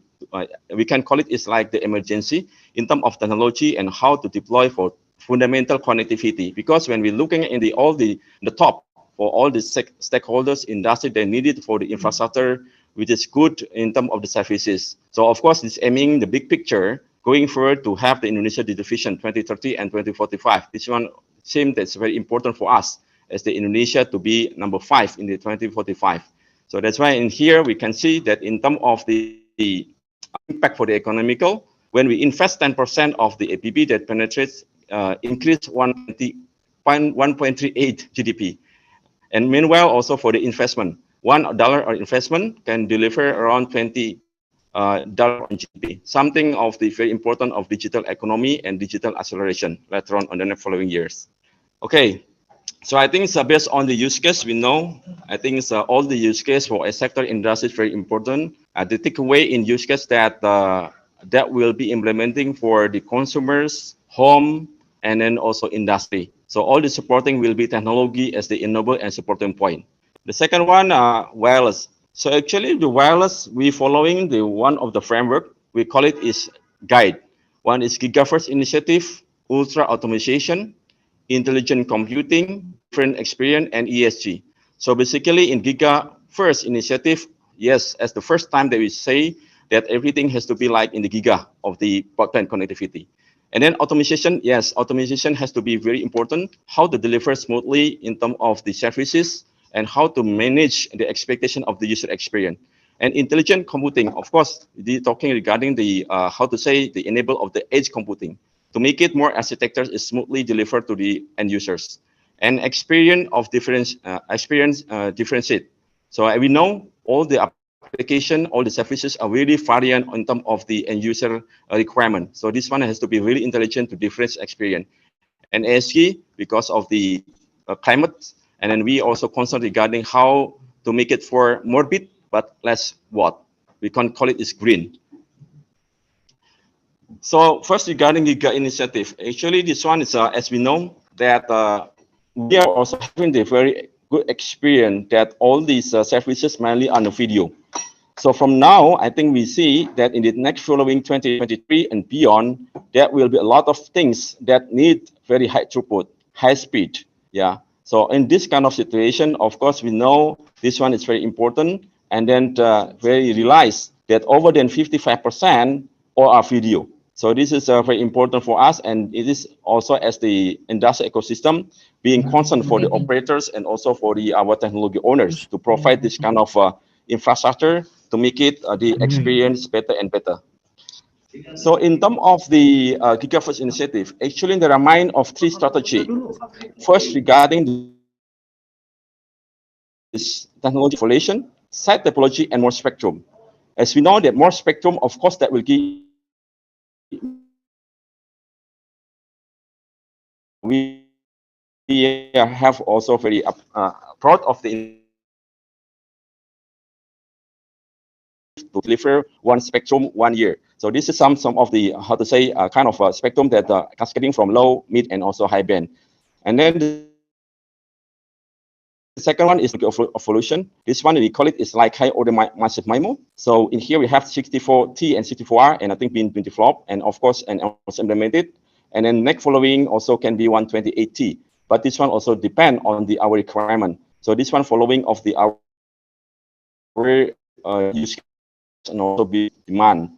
And another one is site topology. Actually, site topology is very important. When we have kind of the spectrum limited, kind of the user demand is very getting increased, then another solution is how to develop a site topology. Somehow in the certain hotspot, I think we need kind of the split site or things that we need to be implemented in a certain kind of situation. So this is three of the category and scenario how to increase the capacity and user experience to end users.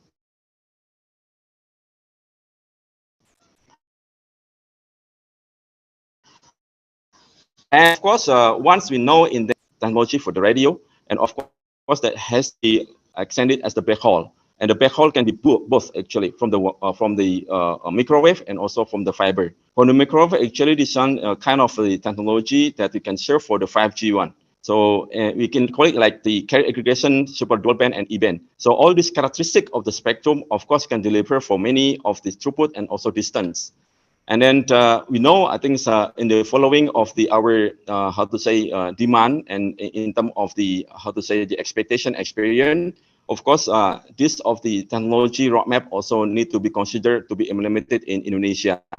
Let's say it's for this first bottom and also second, I think being developed, and then also another one for the following the requirement for 5 to 10 gigabit per second also need E-band. And another way, actually, this is intelligent RAN. So this one kind of the how we manage kind of the expectation and how to manage operating in the radio part. So all this kind of the management RAN also very important in order to make it more optimistic and also to optimum of operation and maintenance and also provisioning. And this one also will be relating on the our data and also kind of the user experience needed. So this one we're talking regarding intelligent computing. So how we can see in terms of the network criteria and how we can see in terms of the purposes in the network, we can do kind of intelligence and then make it kind of the edge computing for each one. And then we can see in here for a factor delivery, which is kind of the and then productivity and kind of the assistant to see that all the services can deliver based on the requirement of the how to say throughput and latency and so on. Another one, actually this one is very good. Normally when we deliver some of the product services, we have to align,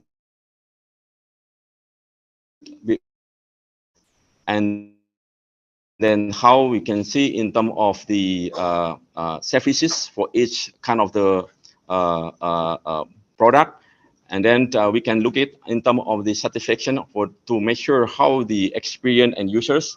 And then after that goes to the network readiness. So this is actually the process from the product package goes to the service bundling, and then experience,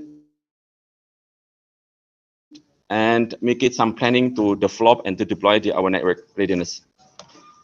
Some of our how to say, to make it more green. So this is four several levels of energy saving. Actually, this one is quite important, and then this is quite a critical point to improve, and then how to make sure that our solution is giving more benefit and to the operators and give it more TCO for all this our business in. And then there are several of key points, which is from the equipment side. So equipment, actually, this one is technology driven, and then make it as the multi antenna and MIMO, something like this. And for the site, actually, how to make it from indoor to outdoor and outdoor to blade. This one, as we know, in our typical of site, they have the indoor, which is requirement for CMA, right? And then air conditioning and so on, they will consume more of the watt. And then we can do several of the customization and kind of scenario from indoor, outdoor, and outdoor to blade to get a saving of the energy. The second one, actually, the network, how to make it like user migration from the 4G to 5G, and then of course we know in the services and the beyond of services will be more focusing on 4G and 5G. So 2G and 3G going to be like sunset and maybe cannot be used anymore. And then of course another one, how to make sure that how make it the UE battery life more extended. So make it more of the extending the coverage in order to make it and user also getting more power extended until the end users. So some of the very good in terms of the statistics here. See how comparison between the demand and also the energy consumption. Actually, by buying the technology and also driven on our scenario, so increasing of the load actually is not aligned or same of the increasing the energy. Yeah, some of them, even though is the traffic increase a lot, but energy consumption is getting less and less. So this is the enabling of the next following the technology to deliver on the green. Okay, so basically, if you look at in terms of the strategic wise, so as we know, each country they having the several of strategy, and also every country have several challenging. However, the strategy is something very key point to deliver the following of the objective. So let's say in here, like the Emirate Arab and also China and Korea. So basically, they are following of the kind of target for 5 years or the certain of years that going to be implemented. Let's say from the number of BTS and also how is the downlink speed and how they have the bundling for kind of a year to deploy in the 5G. Of course, all this following strategy has to be kind of the action plan. So normally the action plan is can be spectrum planning, national broadband plan, and also like the 5G application plan. So all this action plan in terms of the policy, in terms of the strategy wise, they having several of the key action, which is maybe implementing on the mid-band spectrum, like in the United Emirates Arab. And then also for the China, normally they have the subsidies and also like the open public, open access on fiber to site. So this one also can be adopted. And then another one for Korea, they're trying to have like the, how to say, application competition. And at the end, there will be as the link and match between the application and the vertical industry. So this one actually some of the assessment analysis that how in terms of the referring the situation of Indonesia 2022, and then we could also forecasting based on the existing of the aiming and also comparison with the ASEAN country. So all this kind of the key item that can be our standard that going to be achieved on the following 2024 or till 2030. So many of the spectrum and the number of sites, I think this is very important also in terms of density, because we're looking at the capacity forecast. and then also experience. I think honestly, our Indonesia quite challenging in terms of frame, total the number of the countries, and we quite left behind. This is based on the OCLA, and of course in here we need to define regarding the how is the MBB data of usage. Actually, MBB data of usage currently only 10 gigabyte, but this is Indonesia reality. And then I think the following years at the forecast, I think it's getting bigger and bigger. So all this kind of scenario on standard, I think need to be addressed to get in terms of the standard to going to be achieved. Okay, this is from wireless. Another one, we are looking on the fiber and IPv6. So I think this one is regarding fiber. So fiber to everywhere. So if you look at in terms of the overall architecture and also the ICT infrastructure, I think the fiber is something to be must deliver.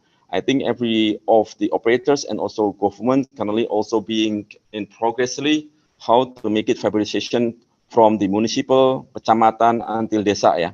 So all this kind of strategy, I think quite important. One, we deliver 5G. To get the real experience 5G, I think fiber to be as the one of the fundamental needed. Of course, in terms of backhaul, can be both, which is we already mentioned earlier. We need also kind of a microwave technology enabled and also fiber connectivity. So one of the sample actually use case in Thailand.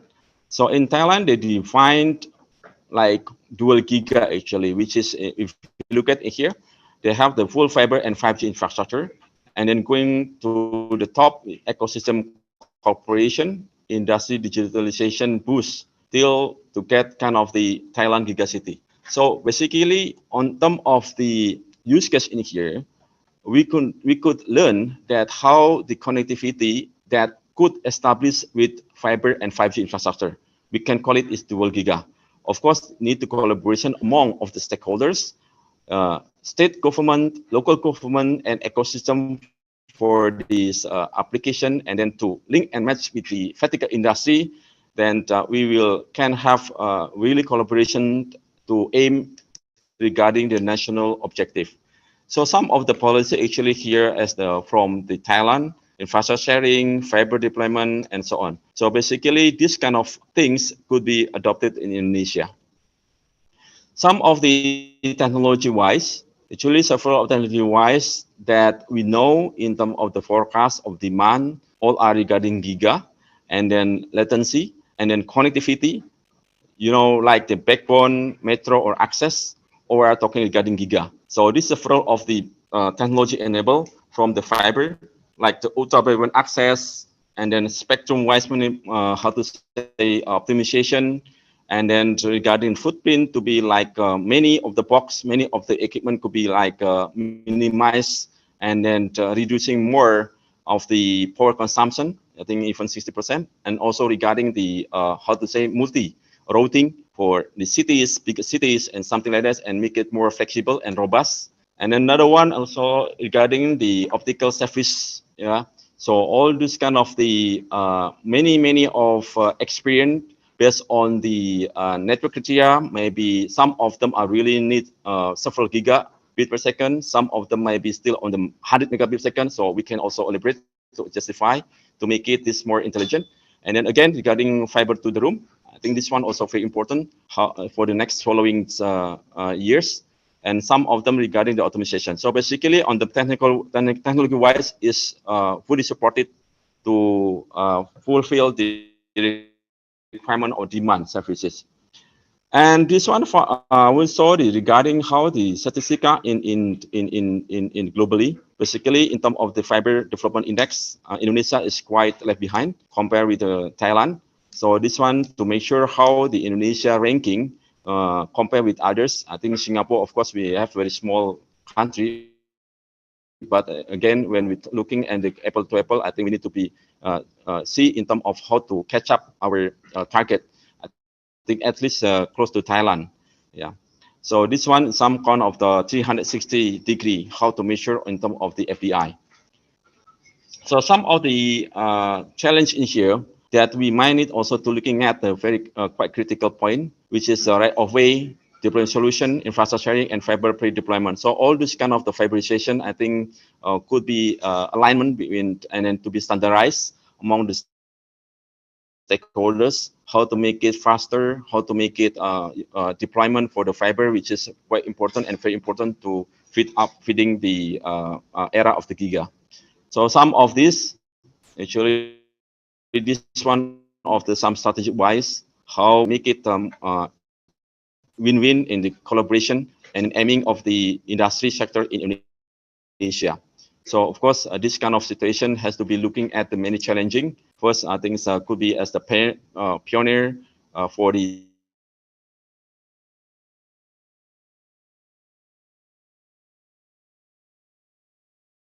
Giga City Showcase, replication, and roll out something like this. And then come to IPv6, since IPv4 is now become very limited. So that's why in terms of technology's future, I think we need to consider IPv6 enhancement. So as we know, all the services like in the user experience, I think all the IoT, okay. And then all this thing has to be covered for all this our enablement.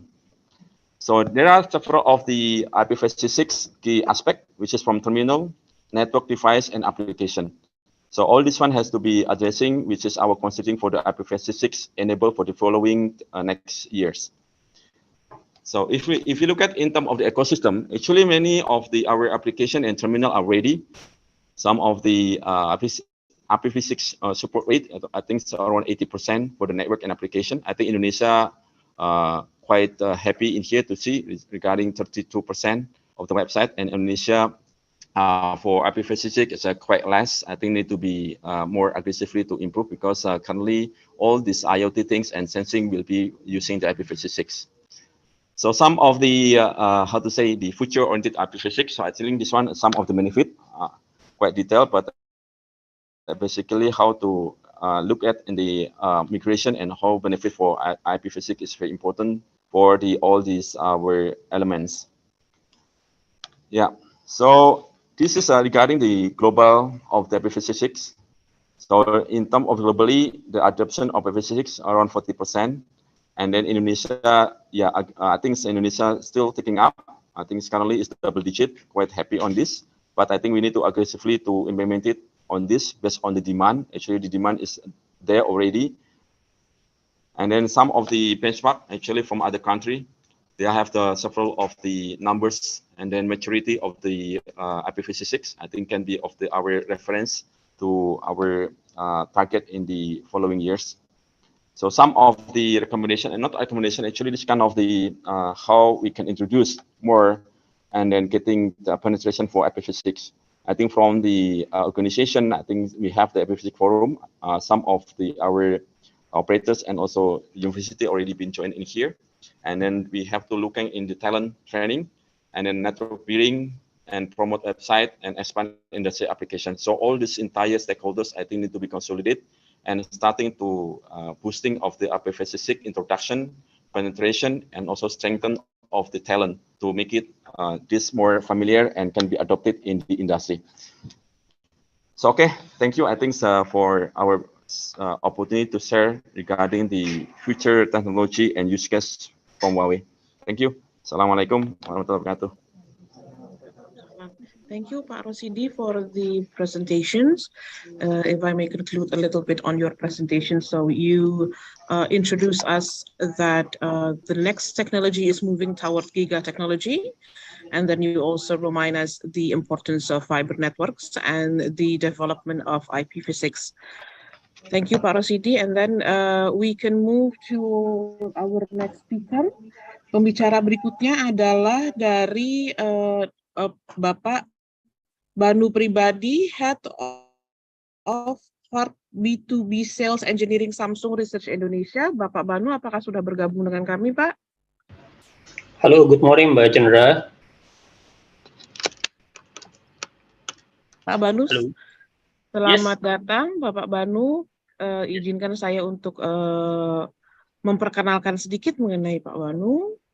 Bapak Banu Afwan Pribadi, begitu Pak ya, adalah Head of Part B2B Sales Engineering Samsung Research Indonesia, lulusan dari Bachelor Degree dari Institut Teknologi Telkom dan Master Degree dari Prasetya Mulia. Untuk mempersingkat waktu, kami persilahkan kepada Bapak Banu untuk memberikan presentasinya, Pak. Okay, thank you, Mbak Chandra. Good morning, everyone. So this is an honor for me to be the representative of Samsung Electronics Indonesia. But before I start my presentation, I would like to extend my my regards to Bapak Ismail, Dr. Ismail, as the Director General Sumber Daya dan Perangkat Pos dan Informatika.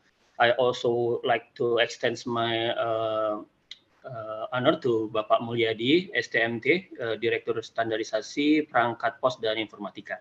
And thank you for all the speakers and also for the audience. I would like to deliver my presentation in Indonesia since most of us is Indonesian. So thank you. Jadi izinkan saya sharing screen dan kurang lebih yang akan saya bawa akan terkait tentang teknologi mobile security update yang dikembangkan oleh Samsung. Yang mudah-mudahan mungkin nanti bisa memberikan insight juga bagi rekan-rekan semuanya yang hadir saat ini. Oke. Oke.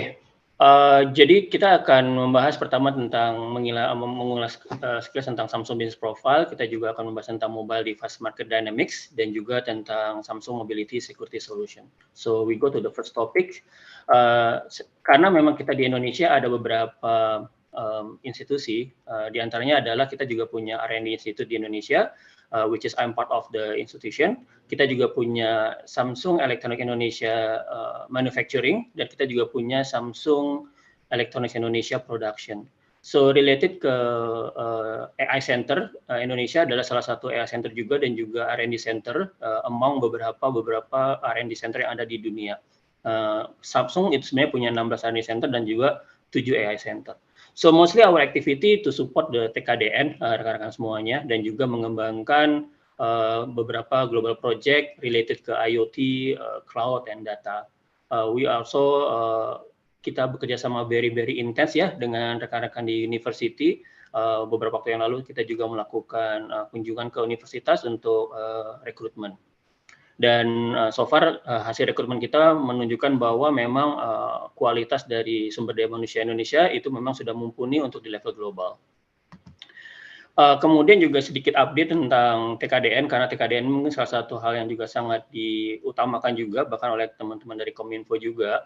Nah, kalau misalnya kita lihat dari sisi mobile device ya, smartphone dari tahun 2019 hingga ke 2021, jumlah modelnya kita yang sudah tersertifikasi TKDN itu terus bertambah.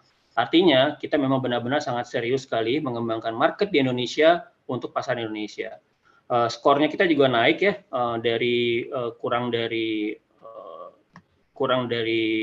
35%, sehingga sekarang kita sudah mostly TKDN store kita sudah di 37,20%. Kemudian mohon juga izin, Pak Banu, dari mohon konfirmasi apakah slide-nya memang belum dipindahkan atau karena di layar kami belum, slide-nya tidak bergerak, Pak. Oke, sorry ya, sebentar ya.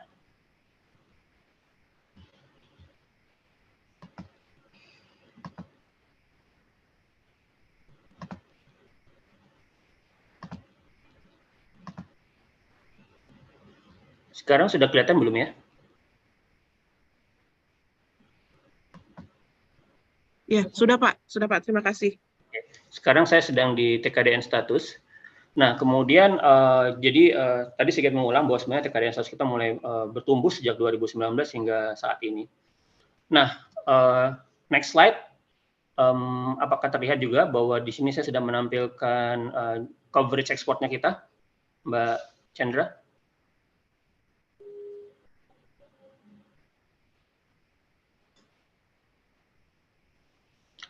Halo Mbak Chandra. Izin Pak Banu, slide-nya tidak berpindah ke slide selanjutnya, Pak. Oke, sebentar ya.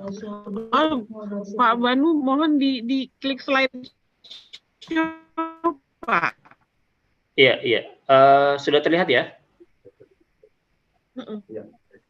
Mohon izin Pak Banu untuk diklik slideshow dulu, baru di share screen, Pak. Saya sebenarnya sudah klik slideshow-nya, sebentar ya. Saya stop sharing lagi. Tadi saya sudah klik slideshow, kemudian oke, saya sharing.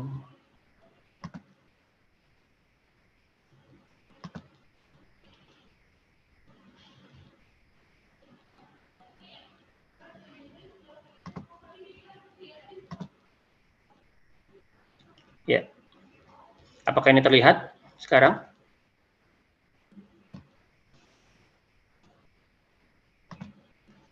Mbak Chandra? Mungkin saya nggak pakai slideshow aja, jadi oke, saya lanjutkan. Ya, sudah terlihat, Pak. Oke. Kemudian dari sisi bagaimana kita bisa memberikan kontribusi bagi negara dan juga bahkan kita membuat kontribusi secara regional. Saat ini produksi untuk smartphone-nya kita itu 70% adalah untuk local market dan 30% adalah untuk ekspor. Teman-teman bisa lihat bahwa kita tidak hanya untuk di Indonesia, bahkan perangkat yang diproduksi Indonesia itu juga dijual untuk di negara-negara seperti Singapura, kemudian Malaysia, Thailand, dan Filipina. Oke. Nah, itu adalah terkait dengan bagaimana kita Samsung Indonesia mencoba untuk memberikan kontribusi bagi negara dan juga bagaimana kita memberikan kontribusi bagi regional. Kemudian sekarang kita bicara tentang market dynamics dari suatu smartphone gitu kan ya. Nah, semenjak adanya pandemik, maka kita bisa melihat adanya perubahan. Orang-orang pada umumnya menyebutkan a new normal, which is itu adalah true, ya gitu kan ya. Nah, kalau misalnya kita lihat dan kita survei, mungkin rekan-rekan juga akan setuju bahwa kita semua saat ini bekerja sudah benar-benar banyak sekali didukung oleh smartphone kayak gitu kan ya. Kemudian bahkan mungkin 4 dari 10 orang yang disurvei gitu kan ya menyatakan bahwa mereka akan menggunakan smartphone dan mereplace smartphone laptopnya mereka dengan menggunakan smartphone. Nah, ini adalah satu tren yang memang harus dilihat juga oleh regulator. Dan ini sangat penting sekali bagaimana sebenarnya nanti regulator membuat suatu standarisasi yang tentu saja standarisasi tersebut akan memberikan perlindungan bagi pengguna akhir, baik itu bagi karyawan maupun perusahaan, dan juga tentu saja bagi negara. Nah, ini yang mungkin perlu diantisipasi oleh negara. Oke. Kalau misalnya kita lihat dari survei lebih detail lagi, akan ada beberapa poin-poin utama yang dianggap sangat-sangat penting sekali bagi para pemain industri. Yang pertama adalah terkait dengan security. Bagaimana kalau misalnya ternyata karyawan mengabuse smartphone yang mereka gunakan untuk mendistribusi data-data perusahaan secara ilegal, gitu kan ya. Kemudian bagaimana hal yang selanjutnya adalah bagaimana perusahaan itu bisa memanage device-nya, tetapi device tersebut tentu saja ada yang milik individu, ada yang milik perusahaan.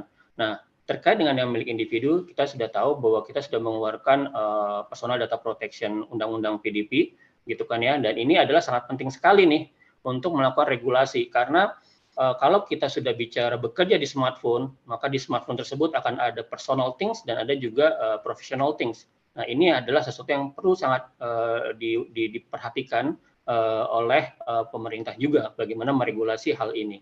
Kemudian juga bagaimana perusahaan tersebut bisa memanfaatkan smartphone untuk productivity. Itu adalah top of mind dari para pelaku industri terkait dengan penerapan mobility di dalam dunia pekerjaan seperti itu.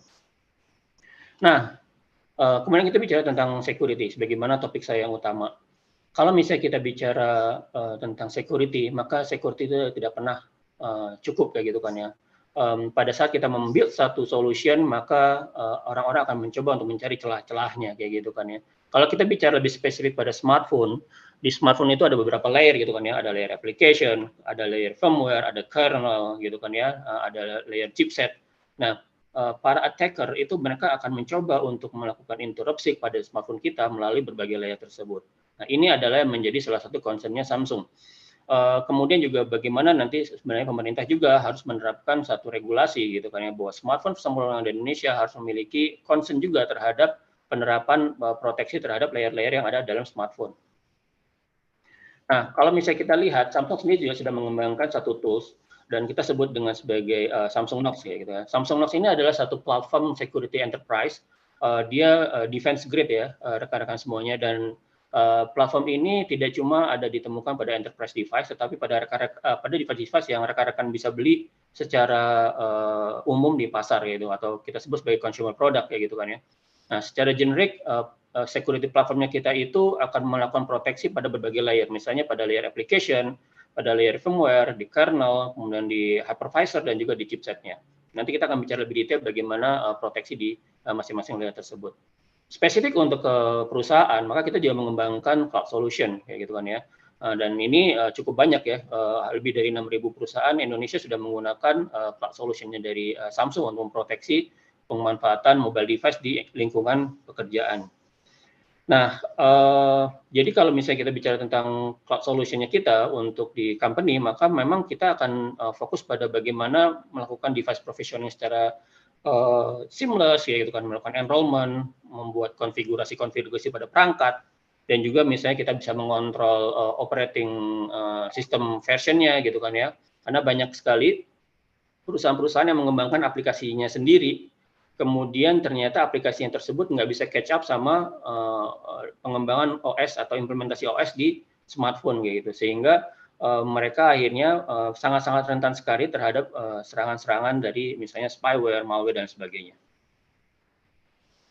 Nah, kalau kita bicara juga tentang NOx, kalau misalnya kita melihat dari perangkat yang mungkin rekan-rekan semuanya saat ini gunakan ya gitu kan ya, ada 4 area gitu kan ya. Misalnya contohnya kita menerapkan NOx security platform kita pada bagaimana caranya pada saat Anda menyimpan password di dalam smartphone tersebut, maka kita bisa melakukan proteksi terhadap password-password tersebut dengan secara aman di dalam satu vault.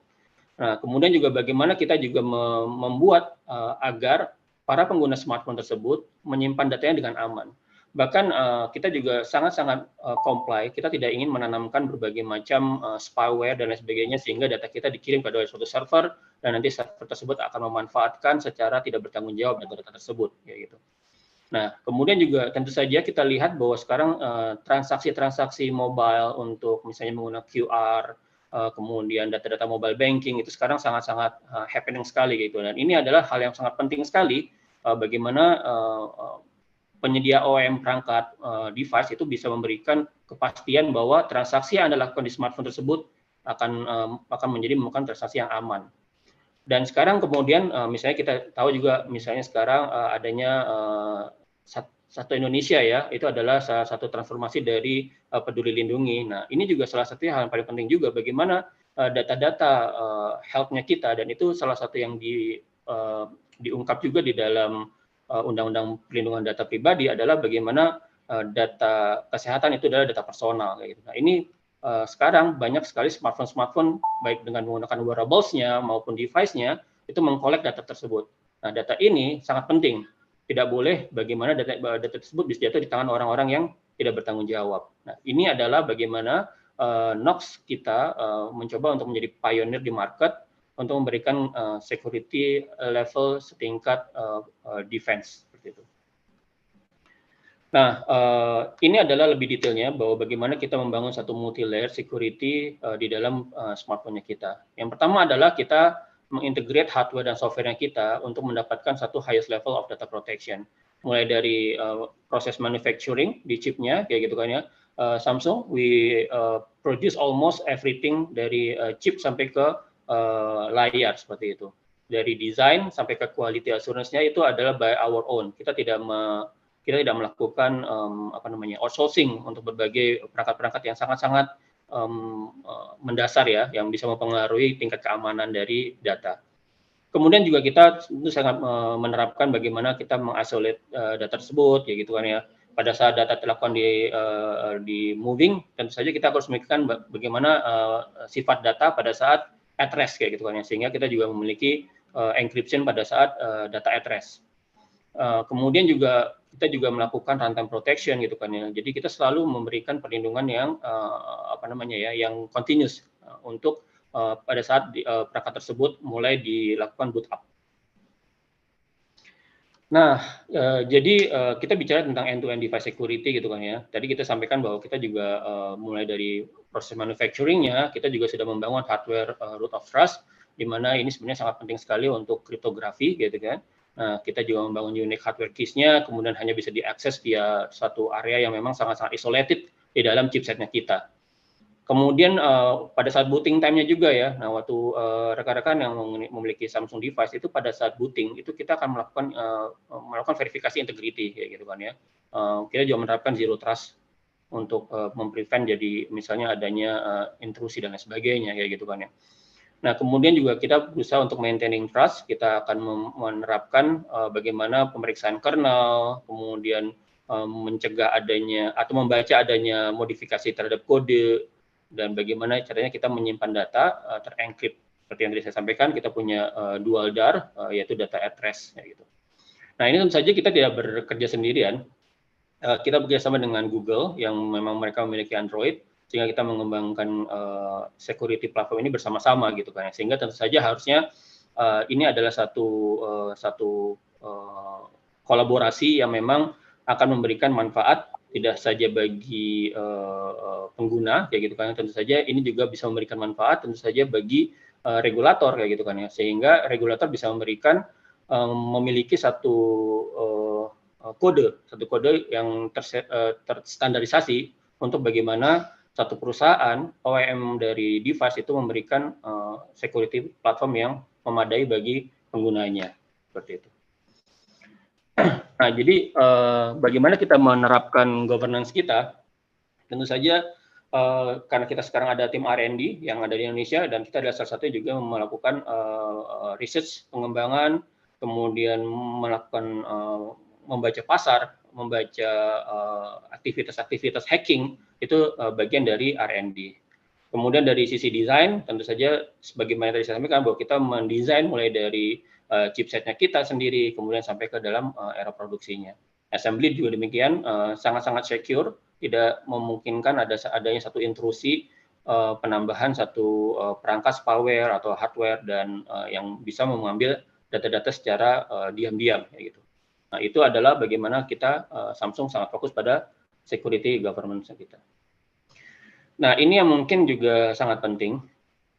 Jadi, dan ini mungkin akan bagian terakhir dari slide saya, bagaimana sebenarnya platform NOx kita itu sebenarnya sudah diadaptasi oleh berbagai market dan sudah dipercaya oleh berbagai expert dan juga pemerintah di seluruh dunia.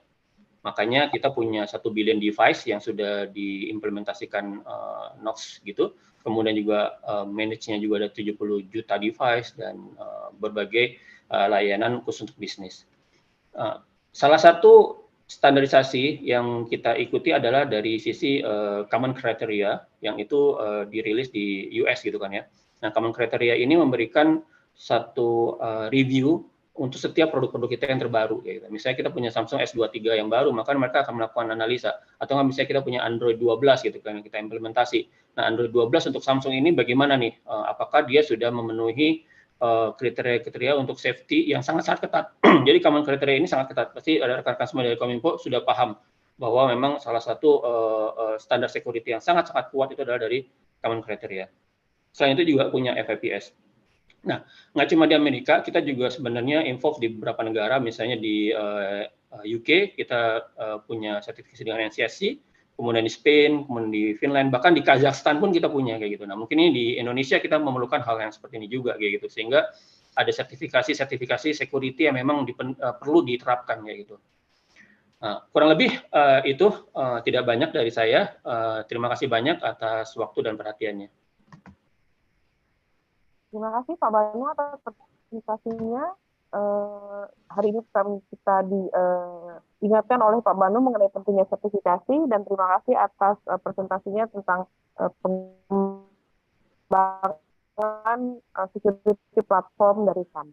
Baik, kita dapat beranjak kepada pembicara berikutnya. Pembicara berikutnya adalah Bapak Thomas Sidorekto, dan beliau adalah Regional Solution Architect dari Ericsson. Terima kasih Pak Thomas Sidorekto sudah hadir bersama kami. Silakan Pak memberikan presentasinya.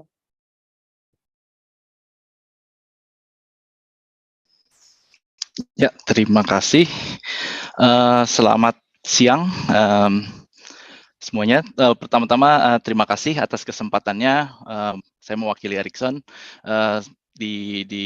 diundang dan bisa menyampaikan share beberapa hal tentang recent innovation dari Ericsson. pertama ya, nama saya Thomas Vidorekto. Saya adalah Regional Solution Architect di based di Indonesia. Tapi saya juga handle di beberapa country di regional.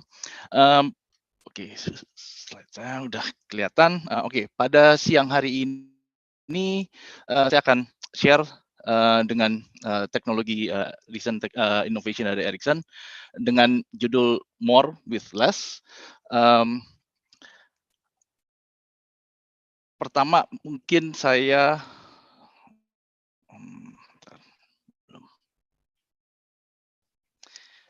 Oke, saya mulai dari 5G in numbers. Bagaimana development 5G di dunia, di global, as per awal tahun 2023 ini, kita bisa lihat bahwa di global saat ini sudah ada 235 network 5G yang sudah live komersial.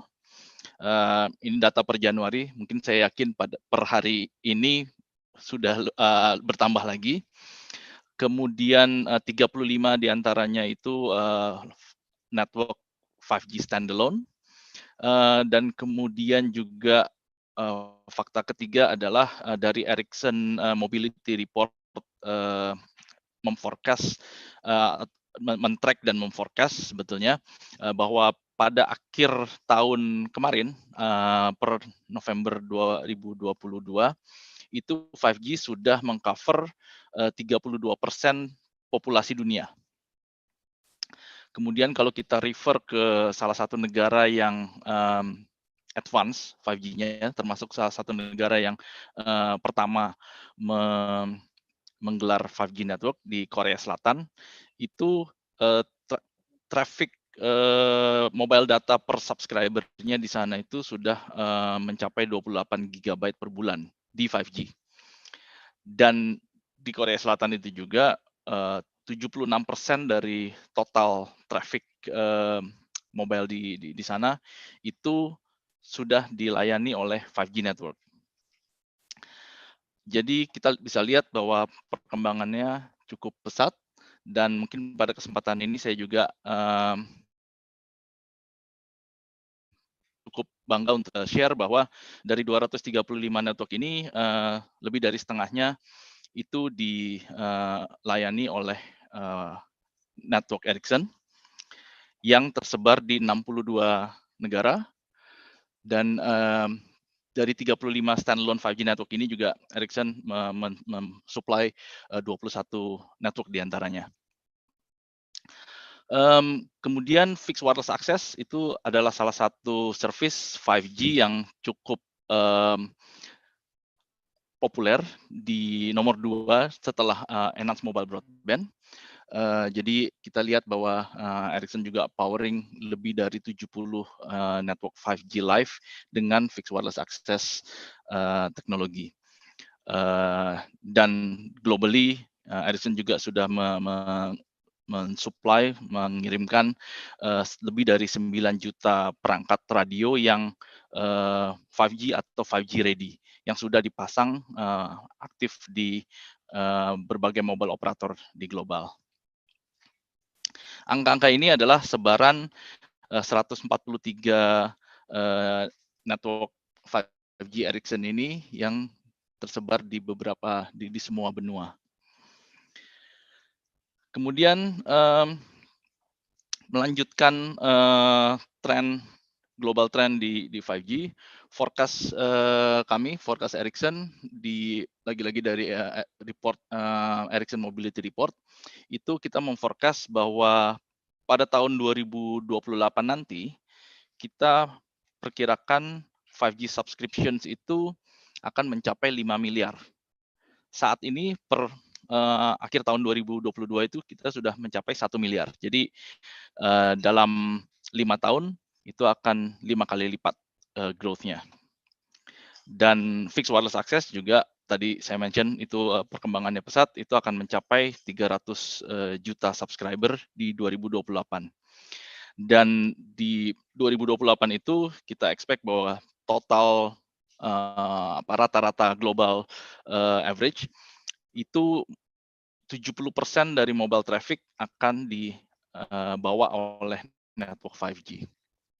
Dan ini grafik ini menunjukkan forecast growth traffic, di mana yang orange ini adalah porsi 5G, yang kuning ini yang existing teknologi, kombinasi dari 2G, 3G, 4G. Dan yang ungu ini adalah traffic fixed wireless access. Cukup masih strong growth. 80% dari konsumsi data ini masih akan didominasi oleh video, bahkan akan semakin besar persentasenya, yaitu mencapai 80%. Oke, kalau kita melanjutkan dari traffic mobile data traffic growth forecast ini, mungkin yang menjadi concern adalah biasanya sampai beberapa dari 2G, 3G, 4G sampai beberapa tahun lalu kita lihat bahwa traffic data memang selalu meningkat. Tapi bagaimana caranya untuk kita bisa melayani, memprovide data demand itu selama ini diikuti oleh energi yang dibutuhkan juga perangkat semakin besar, konsumsi energinya juga semakin tinggi. Jadi mungkin saat ini kita ada di titik persimpangan yang cukup penting karena kita menyadari bahwa kita nggak bisa mengikuti kurva yang sama dengan data consumption growth ini. Jadi kita di Ericsson kita sebutnya kita harus break the curve. Data consumption pasti naik terus, tapi kita harus mempunyai solusi bagaimana bisa meet demand tersebut dengan energi consumption yang justru makin turun, makin rendah. Dan itu juga diikuti oleh besar ukuran dan beratnya perangkat yang harus juga mengikuti kurva yang menurun. Dan ini kalau kita pastinya juga mendengar dari customer kita, yaitu para mobile operator. Mereka semua di global operator, mungkin kalau kita summarize apa yang menjadi fokus mereka, apa yang menjadi pain point mereka, itu kita summarize ada 3 hal. Pertama, bagaimana caranya untuk memenuhi capacity for growth, bagaimana caranya memanage traffic increase tersebut tadi, terus juga jangan lupa user experience. Jadi nggak hanya konsumsinya yang meningkat, tapi ekspektasi pengguna itu juga mereka butuh atau mereka menuntut performance network yang makin bagus lagi. Kemudian energy savings, jadi align.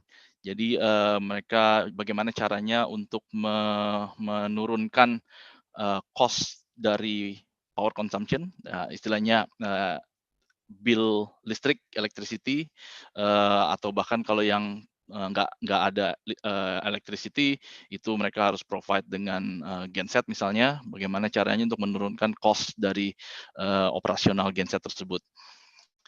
Kemudian mereka juga secara corporate punya target net zero, bagaimana secara corporate menurunkan carbon emission dalam operasinya, dan kita tentunya harus mensupport 3 hal ini dalam solusi yang kita tawarkan. Nah, kalau kita ngomongin more capacity, more data, berarti kita harus memprovide more capacity. Pasti kita harus berbicara dengan kita butuh tambahan frekuensi band. Kalau kita lihat globally di dunia, 5G network itu ada 3 spektrum band yang dipakai secara garis besar. Low band itu yang 700 MHz, 900 MHz, 800 seperti itu. Kemudian mid band sendiri ada FDD, ada TDD. Di Indonesia mungkin yang existing sudah dipakai itu 1800, 2100, 2300, dan kemudian ada juga upcoming nanti mungkin di 3500, dan yang paling besar kapasitinya itu adalah high band millimeter wave di 26 GHz. Dan kalau ditanya 5G operator-operator 5G yang sudah launch itu mereka pakai frekuensi apa? Mungkin jawabannya adalah mereka sebetulnya mengcombine 3 atau 2 dari 3 band tersebut untuk bisa bersinergi memberikan performance dan capacity yang maksimum, karena low band sangat bagus untuk coverage, mid band mungkin bisa dibilang sweet spotnya, secara capacity dia besar, coverage juga lumayan, sementara high band itu kapasitinya sangat besar tapi coverage-nya lebih terbatas. Nah, kalau kita lihat mungkin ini yang lebih relevan dengan Indonesia, mungkin saya tadi udah mention bahwa existing kita ada 900, 1800, 2100, dan 2300. Mungkin yang kita perlu ingat adalah ke depannya kita mungkin expect kira-kira ada 4 band baru di 700, 2600, 3500, dan 26 GHz. Nah, ini yang kita lihat network di Indonesia akan expect ada tambahan 4 band baru. Dan mungkin pertanyaannya adalah bagaimana cara di sini kita bisa lihat, bisa menemukan beberapa yang mirip. Ya, intinya adalah sudah cukup crowded perangkat di site, di tower atau di pole, dan kalau kita ngomong kita mau mengintroduce 4 band baru, itu akan menjadi challenge tersendiri.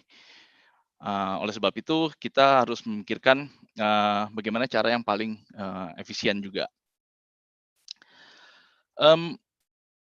Untuk menjawab tantangan operator global itu, sebetulnya apa yang dilakukan oleh Ericsson, teknologi fokus areanya adalah kita semua produk dan solusi kita itu di-build berdasarkan kita sebut Ericsson Silicon. Itu adalah custom silicon yang di-build oleh Ericsson. Kita lihat sebetulnya building atau mendevelop chipset chip sendiri itu sebetulnya cukup common. Kita bisa lihat di company elektronik yang leading itu juga cukup umum melakukan itu. Seperti mungkin tadi sebelum ini kita dengar juga seperti Samsung handset, mereka memproduksi chip sendiri. Ya, mungkin seperti itulah. Karena dengan begini kita bisa benar-benar mendevelop chip yang dikhususkan, yang purpose built untuk mobile teknologi, dan juga siap untuk inovasi ke depan, termasuk cloud run dan lain-lain. Di sini dengan ini juga kita Ericsson bisa membuat radio-radio yang dengan wideband atau multi-band power amplifier dengan efisiensi yang tinggi. Kemudian juga bisa mengintegrasi antara radio dan antena dengan tingkat integrasi yang tinggi. Sehingga yang didapatkan oleh mobile operator itu adalah spectral efisiensi yang tinggi karena kapasitinya besar, performance-nya bagus, kemudian juga energi efisiensi. Jadi konsumsi energinya bisa serendah mungkin, dan karena energi efisiensinya bisa rendah, itu kita means panas atau heat yang dikeluarkan oleh perangkat itu akan semakin rendah, sehingga cooling sistemnya juga kita bisa semakin kecil, sehingga dikombinasi dengan power amplifier yang makin kecil tadi, itu size dan berat perangkat itu bisa kita minimalkan. Sebagai gambaran sebetulnya ini bagaimana kita bisa memodernize perangkat yang ada itu dengan lebih banyak kapasitasnya atau powernya dengan less energi, less weight. Itu seperti ini, seperti Massive MIMO produk kita sekarang sudah ke generasi keempat. Mungkin kalau kita compare dibandingkan dengan generasi-generasi sebelumnya, itu kita bisa expect 20-40% less energi consumption. Mungkin rata-ratanya itu sekitar 15-20% less per generasi. Kemudian perangkat ini juga lebih kecil dan lebih ringan, bisa sampai setengahnya dibandingkan generasi-generasi sebelumnya. Kemudian untuk radio, remote radio, kita ada yang multi-band, itu juga selalu diikuti dengan energi reduction, energi consumption reduction sekitar 25%. Evolusinya itu kalau mungkin dulu satu radio itu hanya single band, kemudian mulai ada dual band, dan sekarang kita bisa lebih dari dual band, bisa 3 band dan seterusnya. Kemudian juga ada perangkat radio yang multisektor, jadi nggak hanya satu perangkat radio per satu sektor, tapi hanya satu unit kita bisa serve 3 sektor. Nah itu mungkin sebagai gambaran gimana cara kita mereduce footprint dan mensimplify site, tapi juga dengan tanpa mengkompromis capacity dan performance. Karena target kita adalah capacity yang meningkat, tapi energi consumption dan carbon footprint itu harus turun, sehingga ya kita bisa, itu akan memberikan benefit untuk customer kita dan juga untuk the whole ecosystem. Nggak cuma di radio, di sisi baseband atau kita sebutnya adalah run compute, itu juga jadi fokus area. Jadi kalau kita compare generasi ketiga baseband atau run prosesor Ericsson dibandingkan dengan generasi sebelumnya, dari sisi capacity itu kita increase 2 kali lipat. Kemudian dari flexibility untuk operating mode itu juga meningkat dari generasi sebelumnya, kita bisa mix 2 operational mode menjadi 3. Mode operasi ini maksudnya apakah dia bisa 2G, 3G, 4G dan atau 5G. 5G pun juga ada macam-macam, bisa TDD atau FDD atau Massive MIMO dan lain-lain. Dan sehingga kita bisa mencapai energi efisiensi yang makin tinggi lagi, hampir 2 kali lipat, yaitu dari 35 ke 60 megabit per second per watt. Dan ini semua kita lakukan tidak dengan menambah atau memperbesar ukuran perangkat, ini tetap dengan ukuran standar 1U 19 inch.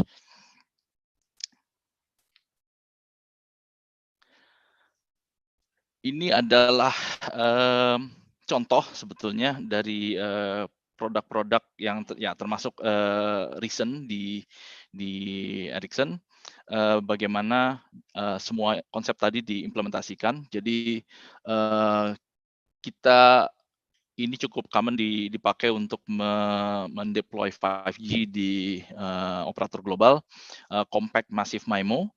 Jadi ada produk di sini R3268 itu mungkin kalau beberapa teman ada yang tahu ke generasi pertama atau kedua Massive MIMO mungkin di sekitar tahun 2017-18 itu perangkatnya besar, beratnya mungkin bisa sampai 50 kg, dan bisa dibayangkan sekarang kita bisa deliver Massive MIMO hanya dengan 12 kg.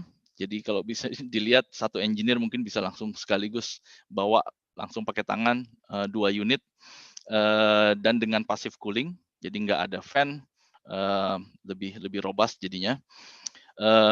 Dengan performance yang sama, justru powernya bisa dibilang lebih besar dibandingkan generasi pertama atau kedua Massive MIMO yang lalu. Kemudian dari sisi di sisi multiband radio itu juga konsepnya kita adalah mengkompres sehingga support multiband. Jadi kita ada radio yang hanya 1 unit, ini bisa untuk 3 sektor. Dan jangan lupa 1 unit radio ini pun juga sebetulnya dual band. 1800 2100 hanya dengan 1 unit dibandingkan dulu untuk konfigurasi yang sama ini mungkin butuh 6 radio kalau kita refer back ke mungkin tahun 2017 misalnya. Belum terlalu lama, baru sekitar 5-6 tahun yang lalu kita bisa mensimplify dari solusi 6 radio menjadi hanya butuh 1 radio aja. Dan dengan ini juga kita bisa mendapatkan 30-50% power consumption yang lebih rendah. Oke, ada 1 radio yang 3 sektor. Ada solusi lain mungkin yang butuh di tempat lain butuh sedikit berbeda, yaitu 1 radio tetap 1 sektor, tapi dia support 3 band sekaligus dan sudah langsung 4 transmit, 4 receive. Mungkin ini lebih untuk high capacity solution. Jadi konsepnya sama, kita bisa expect 30-50% less power consumption dan juga mensimplify dari solusi 6 radio menjadi 1 radio.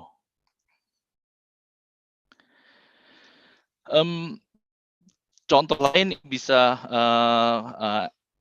diimplementasikan adalah portfolio kita. Kita ada solusi untuk zero footprint di street deployment. Jadi untuk area-area yang high capacity pasti ada kebutuhan untuk mendensify site.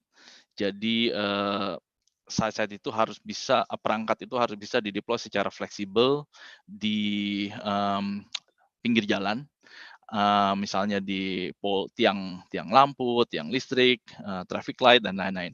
Nah, ini di millimeter wave kita ada produk juga street macro. Ini udah kombinasi dari radio dan baseband, size-nya kecil, seberapa ya? Mungkin sekitar 10 liter, 10 kilogram. Kemudian di midband juga konsepnya sama, R4435, ini malah lebih kecil lagi, 7 kilogram. Dan juga bahkan kita bisa taruh juga di atas lampu jalan, street radio 4402. Jadi ini akan memudahkan operator untuk bisa memprovide capacity yang tinggi dengan di lokasi yang sangat fleksibel. Kemudian itu dari sisi hardware. Kita juga mungkin nggak lupa bahwa integrasi dari hardware dan software itu sangat penting.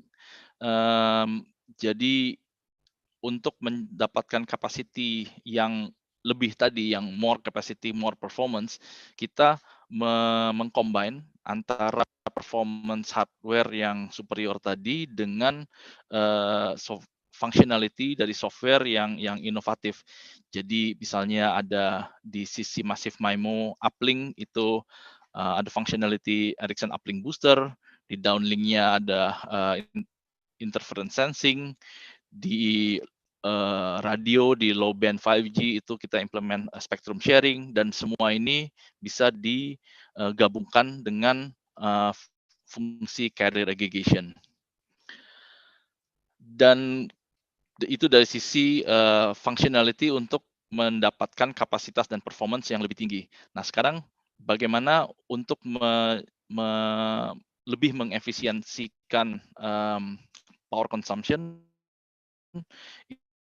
itu lagi-lagi dengan software functionality itu juga bisa di-enhance lagi. Jadi ada fungsi-fungsi micro sleep transmit. Jadi dalam ukuran millisecond ketika nggak ada data yang ditransmit, perangkat radio itu akan tidur sebentar. Jadi itu akan menurunkan power consumption. Kemudian ketika memang traffic itu nggak ada traffic dalam waktu yang cukup lama, malah untuk menginstruksikan perangkat itu untuk melakukan deep sleep.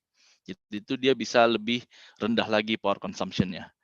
Jadi intinya kita berprinsip bahwa perangkat itu harus bisa pada saat ada traffic dia nyala, tapi kalau nggak ada traffic dia harus bisa mati. Mungkin kayak kita di rumah, kalau ada orang, memang ada perlu lampu nyala, tapi kalau nggak perlu ada lampu nyala ya dia harus mati seperti itu.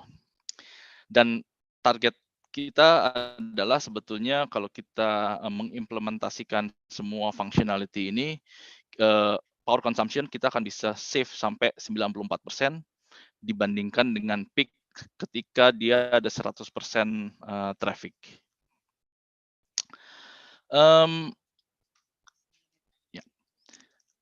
Kalau kita lihat Mobile World Congress yang sebulan lalu, itu Ericsson juga tetap consistently menunjukkan portfolio innovation kita. Jadi kemarin itu kita meluncurkan launch ada 10 radio baru yang prinsipnya adalah ultralight, jadi lebih ringan, lebih kecil, dan kapasitinya lebih tinggi. Jadi kita ada triple band radio, ada dual band radio, bahkan single band tetap kita ada versi baru yang lagi-lagi lebih ringan dan lebih power efficient.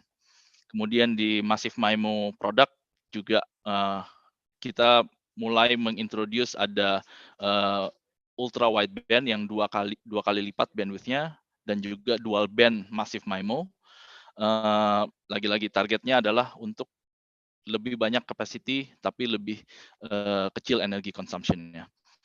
Di sisi microwave solution pun juga kita meluncurkan produk baru yang 4 kali lipat kapasitinya. Mungkin ada yang tanya, oh sekarang microwave apakah masih kepake di 5G? Mungkin Ericsson believe bahwa microwave masih cukup penting di segmen tertentu karena nggak semuanya area itu bisa dengan mudah di cover oleh fiber. Jadi ada segmen-segmen tertentu di mana microwave capacity itu bisa melayani 5G backhaul. Oke, mungkin ini slide terakhir saya. Jadi Ericsson committed untuk melakukan inovasi across the portfolio, baik dari sisi radio, transport, dan juga software, untuk memprovide more capacity, more performance, untuk mensupport juga additional 5G frequency band di deploy, tapi dengan less footprint, berat perangkat, dan juga energy consumption, sehingga kita bisa mensupport target net zero untuk total carbon footprint. Mungkin sekian dari saya, terima kasih. Baik, terima kasih Bapak Thomas Sidarito yang telah menyampaikan presentasi dari Ericsson. Di sini tadi kita bisa simak bersama bahwa Ericsson saat ini sedang mengembangkan berbagai perangkat yang less energy dan less power consumption begitu Pak ya, lebih mendukung green ICT begitu Pak ya. Baik, let's move on to the next speaker. The next speaker is from Nokia, but before that, I would like to welcome first the President Directors of Nokia Indonesia who has been present here with us. Thank you for coming. Thanks.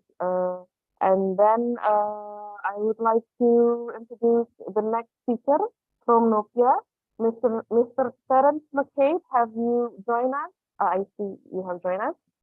Mr. Terence McCabe is the Chief Technology Officer of Nokia Asia Pacific and Japan. Mr. McCabe, the floor is yours. Thank you very much. And I'm just sorry that I wasn't able to be there in person with you today. But hopefully we can share some thoughts and ideas around the technology vision and the evolution of standards beyond where we are today, looking towards 2030. And this really is more of a vision and where we as Nokia see the evolution of network standards taking us through this period. So hopefully this will be a little more, a little more forward-looking, less about the product technologies of today, and more about where we believe the networks of the future will lead us. So we see some trends that are developing in the marketplace, some things which affect all of us, not just in the context of building networks, but building societies. And of course, socioeconomic and geopolitical influences, such as deglobalization, state sponsorship of innovation, the increased focus on cybersecurity, and as we've just heard, a focus on sustainability. These are themes that are extremely important across all of the world today, but in particular here in Southeast Asia, we see a focus on how to navigate carefully a world that's become more diverse and more deglobalized, while at the same time retaining the value of global scale in industry. And that's something that I think we as an industry need to think carefully about. And then on the other side, we have user needs. What are the real needs of our users, and who are those users? Clearly, we have a new breed of customer who expect digital experiences in all things. They are digital aware and they expect high quality experiences, both in developed markets and developing markets. Yes, there are issues of affordability, but the underlying theme is that a younger population means digital first in the way that you deliver any industry's experiences. And then we see the evolution of technology. And here, we have to be careful, I think. We live in an environment where the market becomes bored with things very quickly. And so we talk about the metaverse, and while we talk about it, we haven't built it yet. And yet people already start to talk about the hype.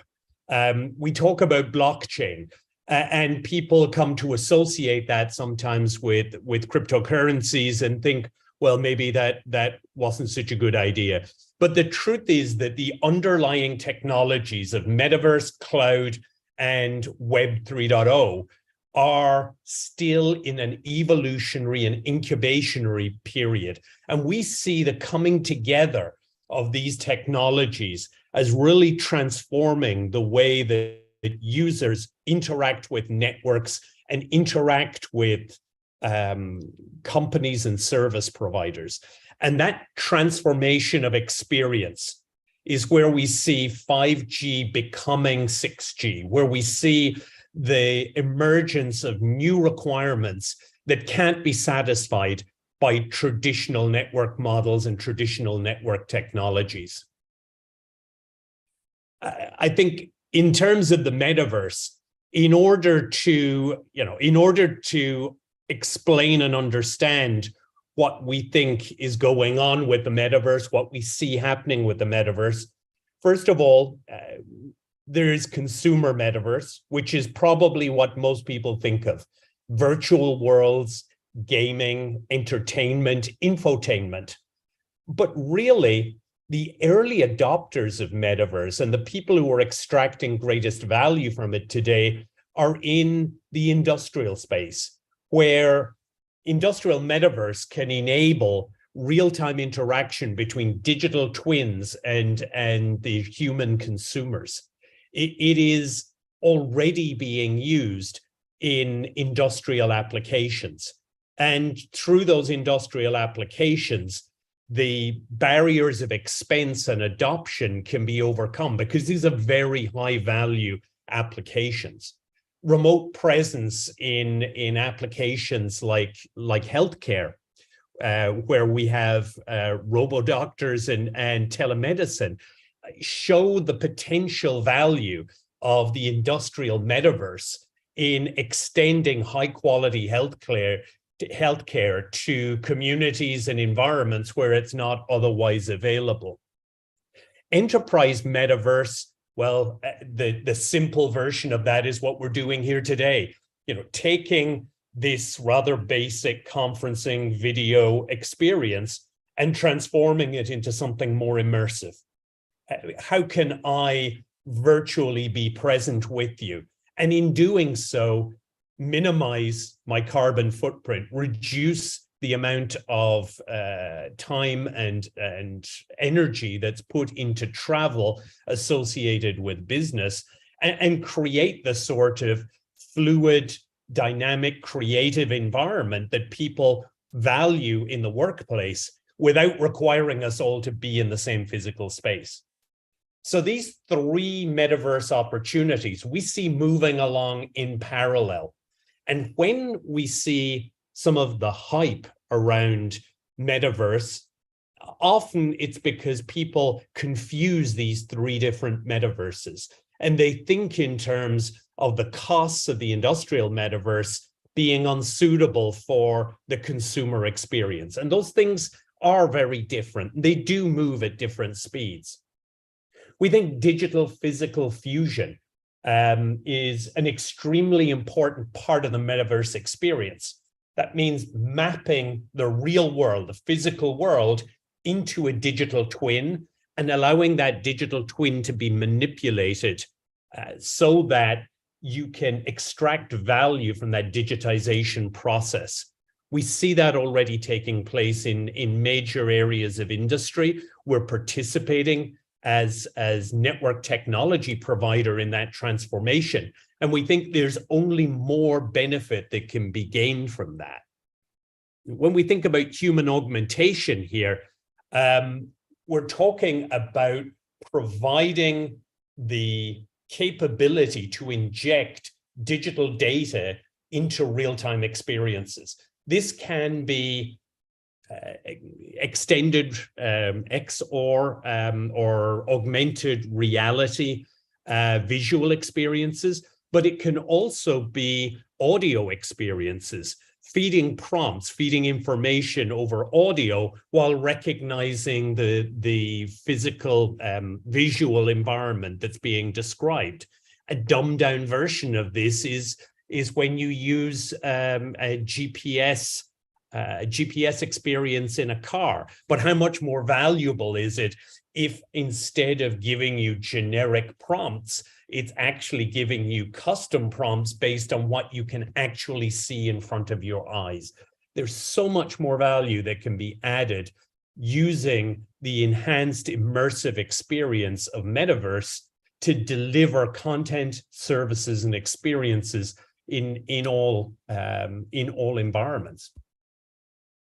We see, of course, that the value of the market is immense for metaverse. We see figures here expressed in billions of dollars US. Of course, these are projections. We don't know that they're there for certain, but one thing that all of these projections show in common is that this is a massive global opportunity. And it is one that will move in different markets at different speeds.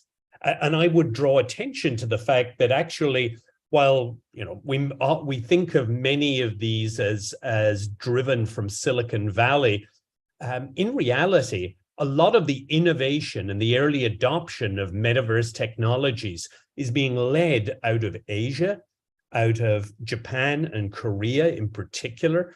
And if you look at the development of intellectual property, you'll find that more patents have been filed for metaverse technologies out of Korea than out of the rest of the world combined. So this is an area where innovation can come from a wide range of different backgrounds, and it isn't always driven from the traditional tech ecosystem of Silicon Valley and the hyperscale companies. And looking at the network needs to drive these sorts of these new opportunities, we start looking at the differences between what's needed for 5G experience and what's needed to meet these new requirements. And clearly, there are increased requirements for bandwidth. There's increased requirement for low latency to deliver the sort of real-time augmented experience to consumers. And there's a need for more reliability and more density as you start to put biological sensors into the environment, as you start to take what is today a smartwatch tracking your heartbeat and perhaps have 5 or 6 sensors around your body, which are tracking your vital statistics and creating a digital twin of your medical condition, which can in real time interact with AI systems that identify health issues.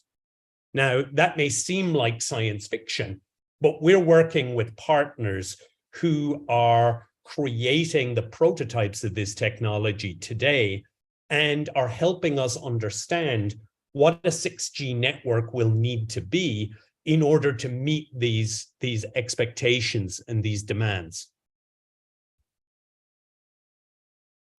These new network capabilities, in one sense, are really only an evolution of what we have today in 5G and 5G advanced. But as we know, 5G networks really are only at their very earliest stage. So 5G has been delivered in many markets, but it's still not fully 5G. It's 5G in its non-standalone characterization. It's not the 5G standardized standalone network that offers the sort of low latency and high bandwidth that is expected by some of these applications of the future. And we still see that there are further applications that have great requirements for uplink capacity, which 5G can't meet today. And it will take 5G advanced and 6G to bring the additional spectrum that's needed to allow these high uplink capacity requiring applications to be delivered. Digital twins with the ability to digitize data from the real world in real time will require significant additional uplink capacity.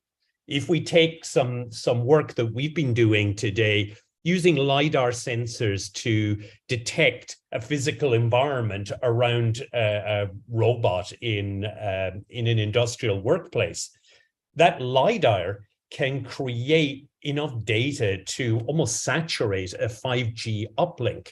So clearly, as we put more sensors into the environment, we significantly increase the capacity requirements of the network. And these are not traditional capacity requirements and traditional networks.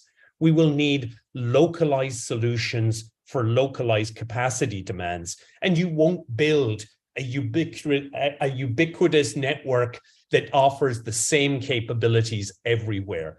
You'll build out local hotspots of capacity that meet the local needs of specific applications. So this network of networks that we describe really is one of the key differences that we'll see with 6G networks as we move forward from 5G. 5G will be the baseline coverage. 6G will be the extension, intensification, and enhancement of that network capability where it's needed for these enhanced use cases.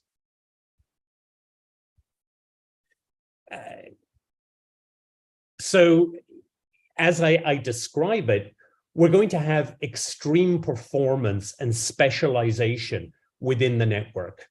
If it's in an industrial workplace, you may have requirements for real-time, ultra-low latency performance, but also with extreme reliability.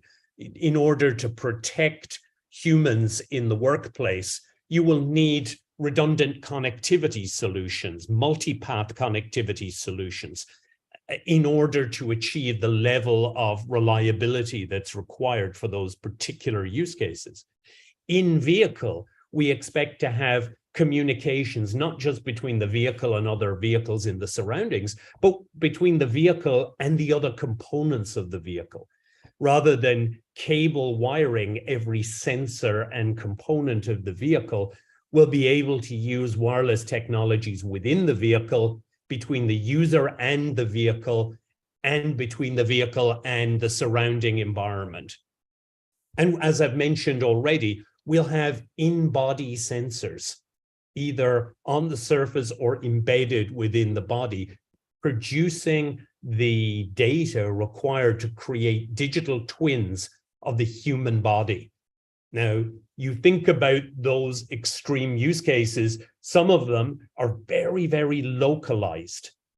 The in-body sensors need to be reliable, but you're not going to have the in-body sensors communicating directly with the network. Their data will be backhauled over perhaps a 5G network.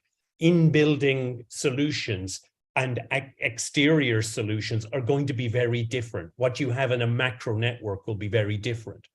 Now, looking at this network of networks, the other area that I think has moved along much more quickly than we anticipated is the non-terrestrial networks. And how do non-terrestrial networks work together with the terrestrial networks in order to deliver coverage everywhere all the time? And I think this is something where we see huge potential for bringing coverage to the unconnected, but also ensuring that there's continuous connectivity, not just to static endpoints, but connectivity delivered to vehicles in motion, whether they be aircraft, ships, cars, trains, anywhere on the surface of the planet, providing connectivity to vehicles in motion. 5G and 5G Advanced give us the first level of that connectivity. And we see today proof of concepts taking place during 2023 of direct connectivity from low Earth orbit satellite to mobile devices. As we move forward through the next 5-6 years, we expect that level of connectivity to extend to vehicles in motion with intra-layer meshing, so that these networks can coordinate effectively. And from a standards perspective, there's a huge issue here of how do you manage spectrum that traditionally was in two different domains. The non-terrestrial and terrestrial networks were two separate regulatory domains. They now need to come together and be coordinated so that we can deliver consistent experiences on devices that can use whatever network is available. And the final point here, as we build these more sophisticated networks, we need to monetize them. One of the big lessons from 4G was building complex, sophisticated networks but not creating a monetization story, meant there was a huge transfer of value to what we called at the time over-the-top applications. Now, some of those are very innovative companies, but some have been living off the investment made in networks. And what we believe is that it's very important that the people who invest in building networks are able to recover that investment by offering services that can be charged and that can be monetized, so that there's a motivation and a continued motivation for innovation in new network technologies. And getting that balance right, we believe a key part of it is exposing the network's intelligent capabilities through APIs. And recently at the Mobile World Congress, we saw an initiative from the GSMA announcing an open API gateway initiative. We're strongly supportive of standards and sharing of technologies and approaches to allow the intelligence of the network, especially the sophistication of the sliced network, to be made available to application developers who can create the use cases that use the intelligence of the network to add value to the application. I think that's an extremely important evolution for the network operator, is learning how to extract more value from the investments they are already making. We see that the market dynamics are changing. Developers play a much greater role in the creation of value. It's not just about building a network, following the next G in the evolution from 4G to 5G to 6G. The developer and the applications become hugely important factors in creating a multi-party value ecosystem. And that multi-party value ecosystem needs to bring value to all the participants. One of the challenges we've had to date is all of the value would go to the app developer and very little would remain with the network. Well, that's a problem. The network is providing access, it's providing connectivity, but it's pushed so far down the value chain that it's hard to justify the investments made in improving network coverage and extending network capabilities. We now need to see an evolution towards shared value, where creating connectivity that connects the unconnected brings value not just to the app developer, but to government and society and to the network provider. And we see the evolution of 6G. You know, we see that as something which must address providing connectivity to the unconnected. When we talk about the unconnected, we're talking about billions of people today, up to 3 billion people who remain unconnected globally. Those are the next 3 billion subscribers. Those are not going to be subscribers in the sense that we know it today, but their value to the global economy and their participation in the economy is constricted by their lack of access to networks. So bringing connectivity to 3 billion more people will untap the potential of those 3 billion people and bring them into more active participation in the global market. And we think that's a hugely important part of the environmental, social, and governance message around evolving networks. Yes, of course, we need to bring down energy consumption, but we also need to bring applications forward which bring value to society, connect the unconnected, and create new opportunities for innovative local solutions that are specific to Indonesia, that are created in Indonesia, and that support the unique requirements of the Indonesian market. And I think that's where the network of networks becomes important. That's where we need to move away from the idea that there is one set of killer applications that will be globally applicable. There are local needs, and we need local innovation to be enabled by the network infrastructure of the future. So our message here is that 6G is a journey that starts with where we are today with 5G.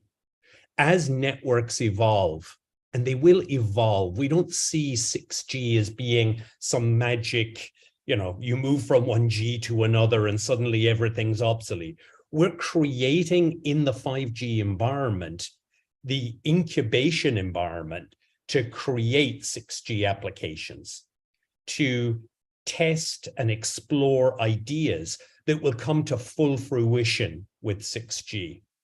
We believe that the network of networks, bringing non-terrestrial networks, human-level networks, and traditional macro networks together into a common framework is hugely valuable. And for a country like Indonesia, with the geographical challenges, with coverage challenges, with still unconnected communities, this is an opportunity to accelerate the extension of communications to everyone in the country.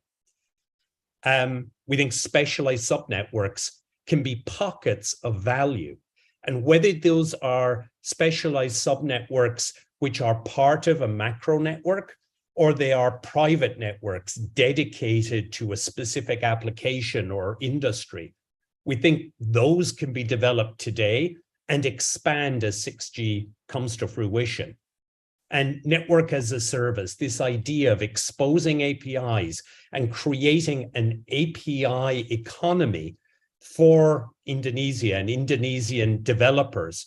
Again, we see that as a tremendous opportunity for the local economy and a new ecosystem that will bring value that goes way beyond what it does for the network providers. Sure, it enables the network providers to gather more value from their investments, but it creates new businesses for innovative new players in the market.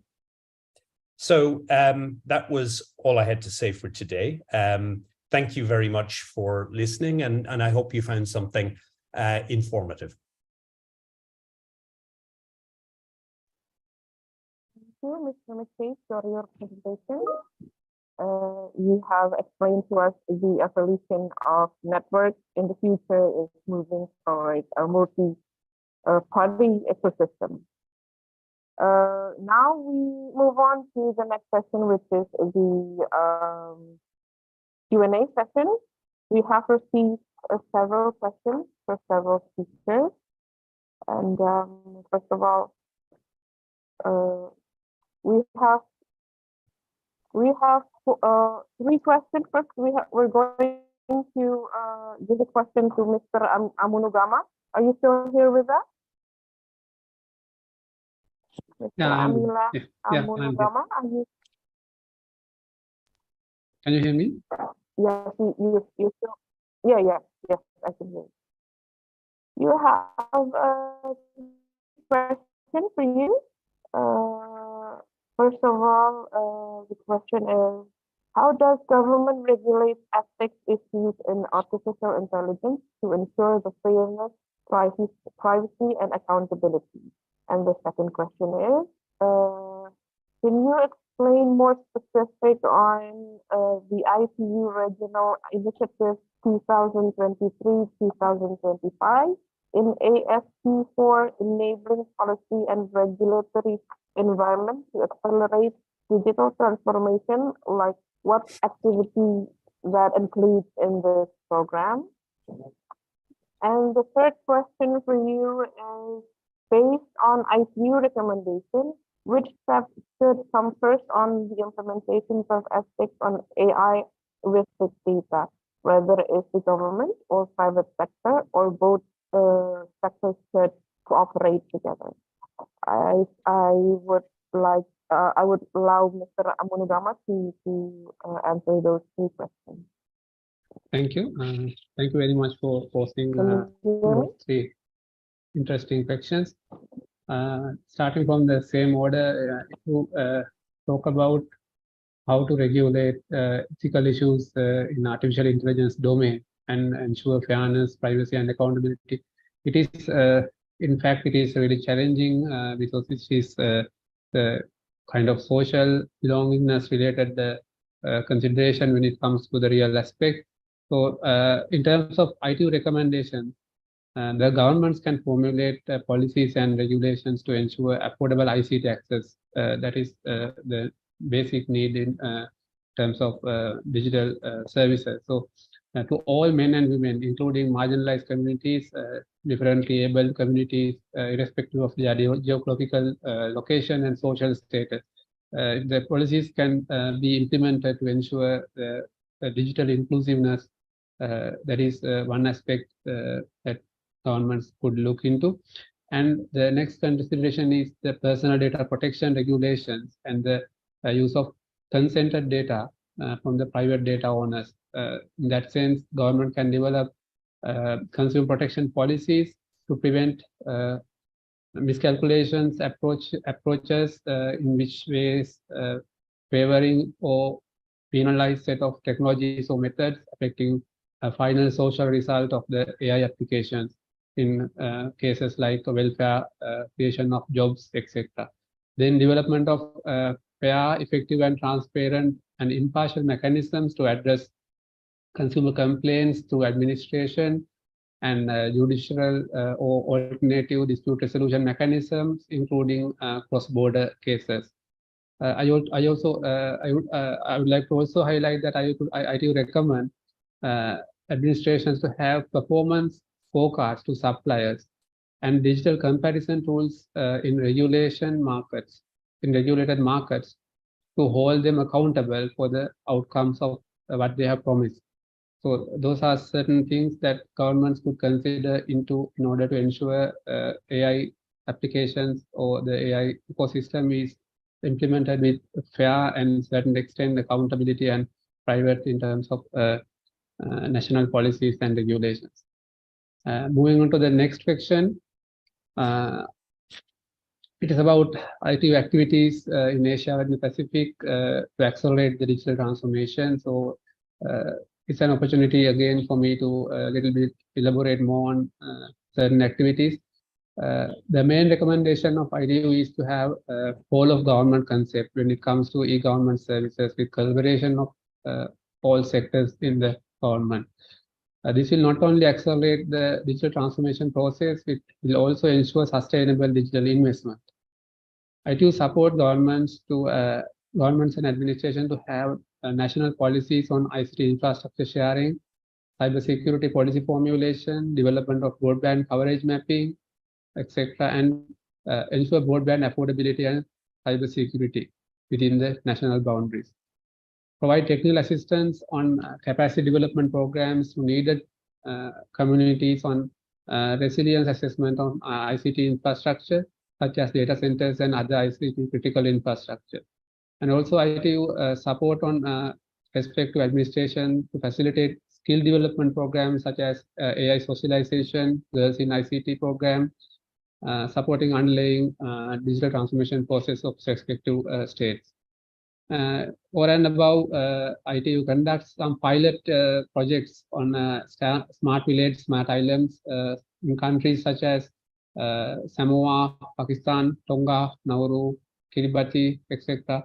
So those will be the pilot implementations to promote digital transformation process of whole of government system. Moving on to the third section, it is asking about who has to come forward when it comes to implementation of ethics on AI.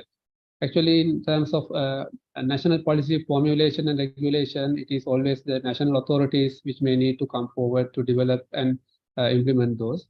However, private collaboration also would be essential to fill up the end-to-end collaboration. However, in real technology terms, ITU believes that all stakeholders are equally responsible, both private and public sector, to ensure algorithms, solutions, systems, and any other engagement with data-driven decision-making affecting communities is done with within an ethical norm and established standards. Thank you. Thank you, Mr. Amunugama, for your answer. And then we move on to the next question for Mr. Patrick C. Are you still here with us? Yes, I'm here. Can you hear me? We received 2 questions for you in the chat box. 3 actually. First, in release 18+5G Advanced, there is terminology about green networks. Can you explain more about this? And then the next question is there any disadvantages with the increasing number of carrier aggregation in a technology? And the third question is, what are the differences between NR Lite and the regular NR 5G? Could the NR Lite be used in rural areas? This is for Mr. Patrick to answer those questions. Okay, thank you, Sandra.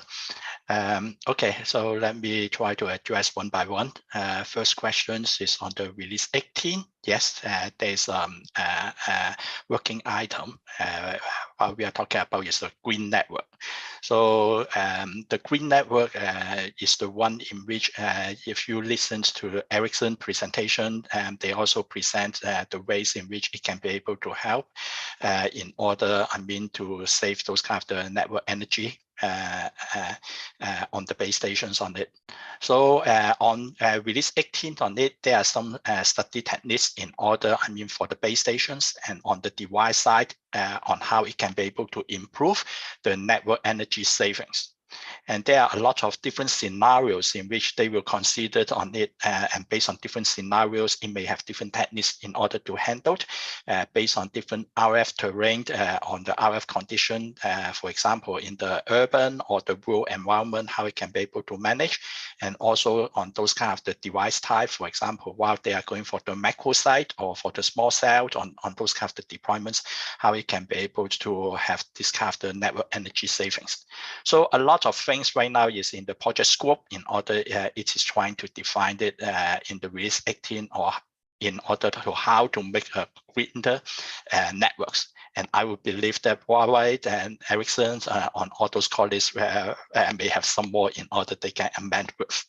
Okay, so that's the first questions, and the second questions on it is there any disadvantage on increasing the number of carrier aggregation in the technologies, let's say for 4G or the 5G on it? Okay, so first of all, we need to understand why it needs to have the carrier aggregation. The reason why you need to have the carrier aggregation is because, in the 5G or 4G or all those technology, it need to drive a high throughput rate.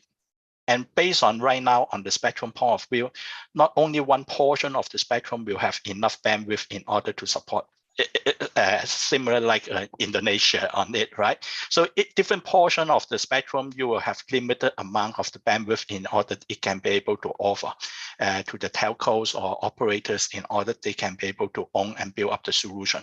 And that's why it can be able to use different portion of the spectrum in order they can be able to aggregate together in order to provide a high throughput rate in order to offer.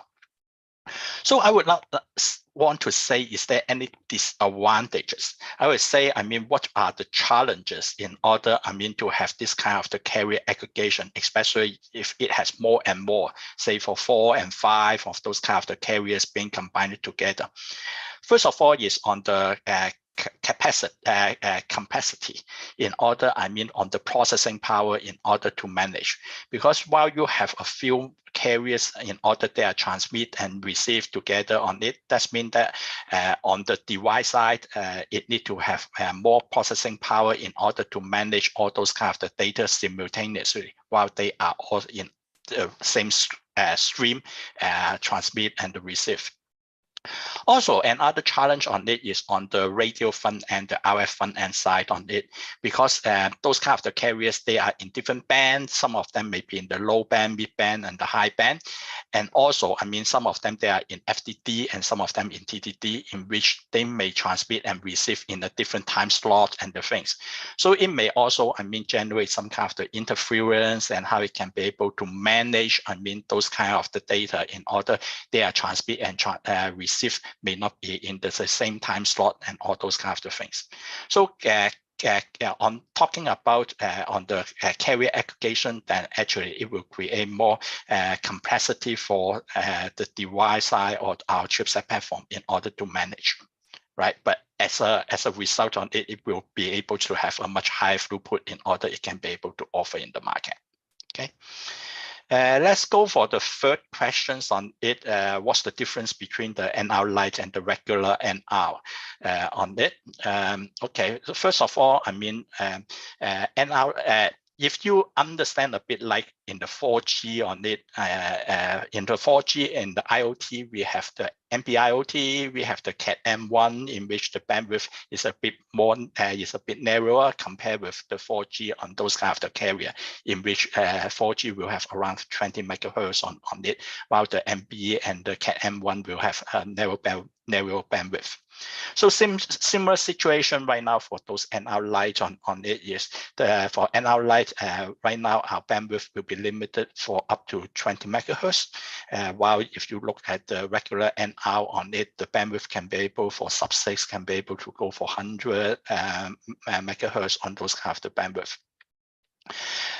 So talking about on it is with this kind of the bandwidth on it, and also we are trying to drive it in the SA mode. We are trying to reduce the complexity on the device side on it, and also at the same time, the key things in which while we are trying to do on the NR Lite on that is we would like to make it more, I mean, power efficient. So that means that it can be able to have much longer battery life in order to serve for the IoT application. Specifically for those kind of the wearables or those solutions in which the battery will not be large, and we need to, I mean, have a very small battery in order to manage a long always on connectivity under the 5G. So that's the key difference on it. That's why, I mean, for the normal NR, I mean, while going for the IoT application, it can be able to go for a well high throughput one for those surveillance camera, high resolutions on it. And while for NR Lite, it will be a bit lower on those kind of the bandwidth. But as a trade-off of it, then actually the benefit on that is the power efficiency will be better on it. And the last one I saw is whether the NR Lite can be used in the rural areas. Definitely, I mean, it can be able to use in the rural area. I believe the questions on it is rather, I mean, in the rural area with a lower capacity or those requirements, whether it can be able to use.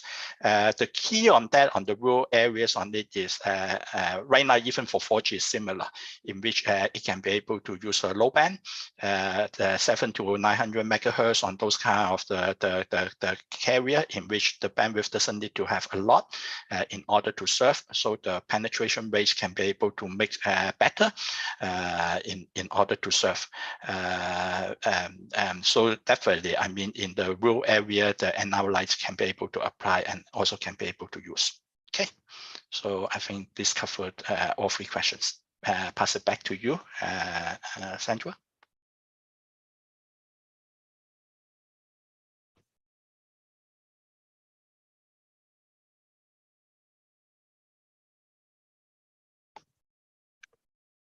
Thank you, Mr. Patrick, for your answer. And then we have also a question for Pak Thomas dari Ericsson. Dalam bahasa Inggris nggak apa-apa ya Pak ya. For if 5G use cases such as smart manufacturing, smart mining, how much bandwidth needed mostly for executing 5G use cases services properly based on Ericsson experience? Could you please also mention the frequency ranges for that usage? Okay, I think first of all, there are many various use cases in the industry, in manufacturing, in smart mining. There are many which each of them have different speed and latency requirements. It varies very widely. So there are some use cases, for example, like those process monitoring, which actually doesn't need a lot of bandwidth, maybe 1 megabit per second or something like that, which of course bandwidth is not an issue. It's even can be served by today's 4G, for example. But yes, there are some other use cases like the augmented reality, remote control, the haptic feedback. Those needs like around maybe 10, 15 megabits per second, 30. Bandwidth is a bit of challenge, but also it needs a bit of a more strict latency, lower latency. These use cases, I think, can be addressed by the mid-band 5G. And in terms of spectrum bandwidth, I think we always see that let's say 50 megahertz 50 megahertz is typically the minimum 5G bandwidth required. Ideally, of course, 100 megahertz is would be best or ideal. Well, some other use cases, there are some other use cases needs bit more higher speed, like the let's say mobile robots, collaborative AGVs, remote control combined with AR, something like that, which could reach, let's say, 100 megabits per second, and also needs much lower latency. Those use cases, of course, ideally should be served by the 5G millimeter wave, which have much higher bandwidth, 400, 800 megahertz. So yeah, I think the a bit long answer. It varies depending on the use cases. Thank you, Pak Thomas, for answering our question. The next, if we have question for Pak Banu. Pak Banu masih ada bersama kami, Pak? Bapak Banu dari Samsung masih ada? Baik, masih ada. Pak Banu, ada pertanyaan, Pak, mengenai apakah ada fitur pada smartphone Samsung juga dapat membantu identifikasi dan mengatasi malware dan spyware? Dan apakah ada teknologi UWB yang digunakan oleh Samsung? Bila iya, digunakan dalam penggunaan apa? Silakan, Pak.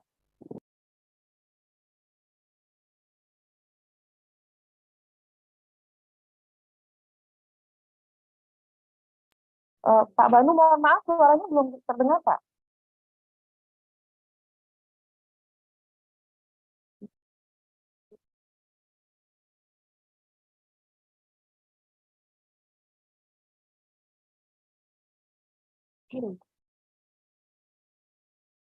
Belum terdengar, Pak, maaf.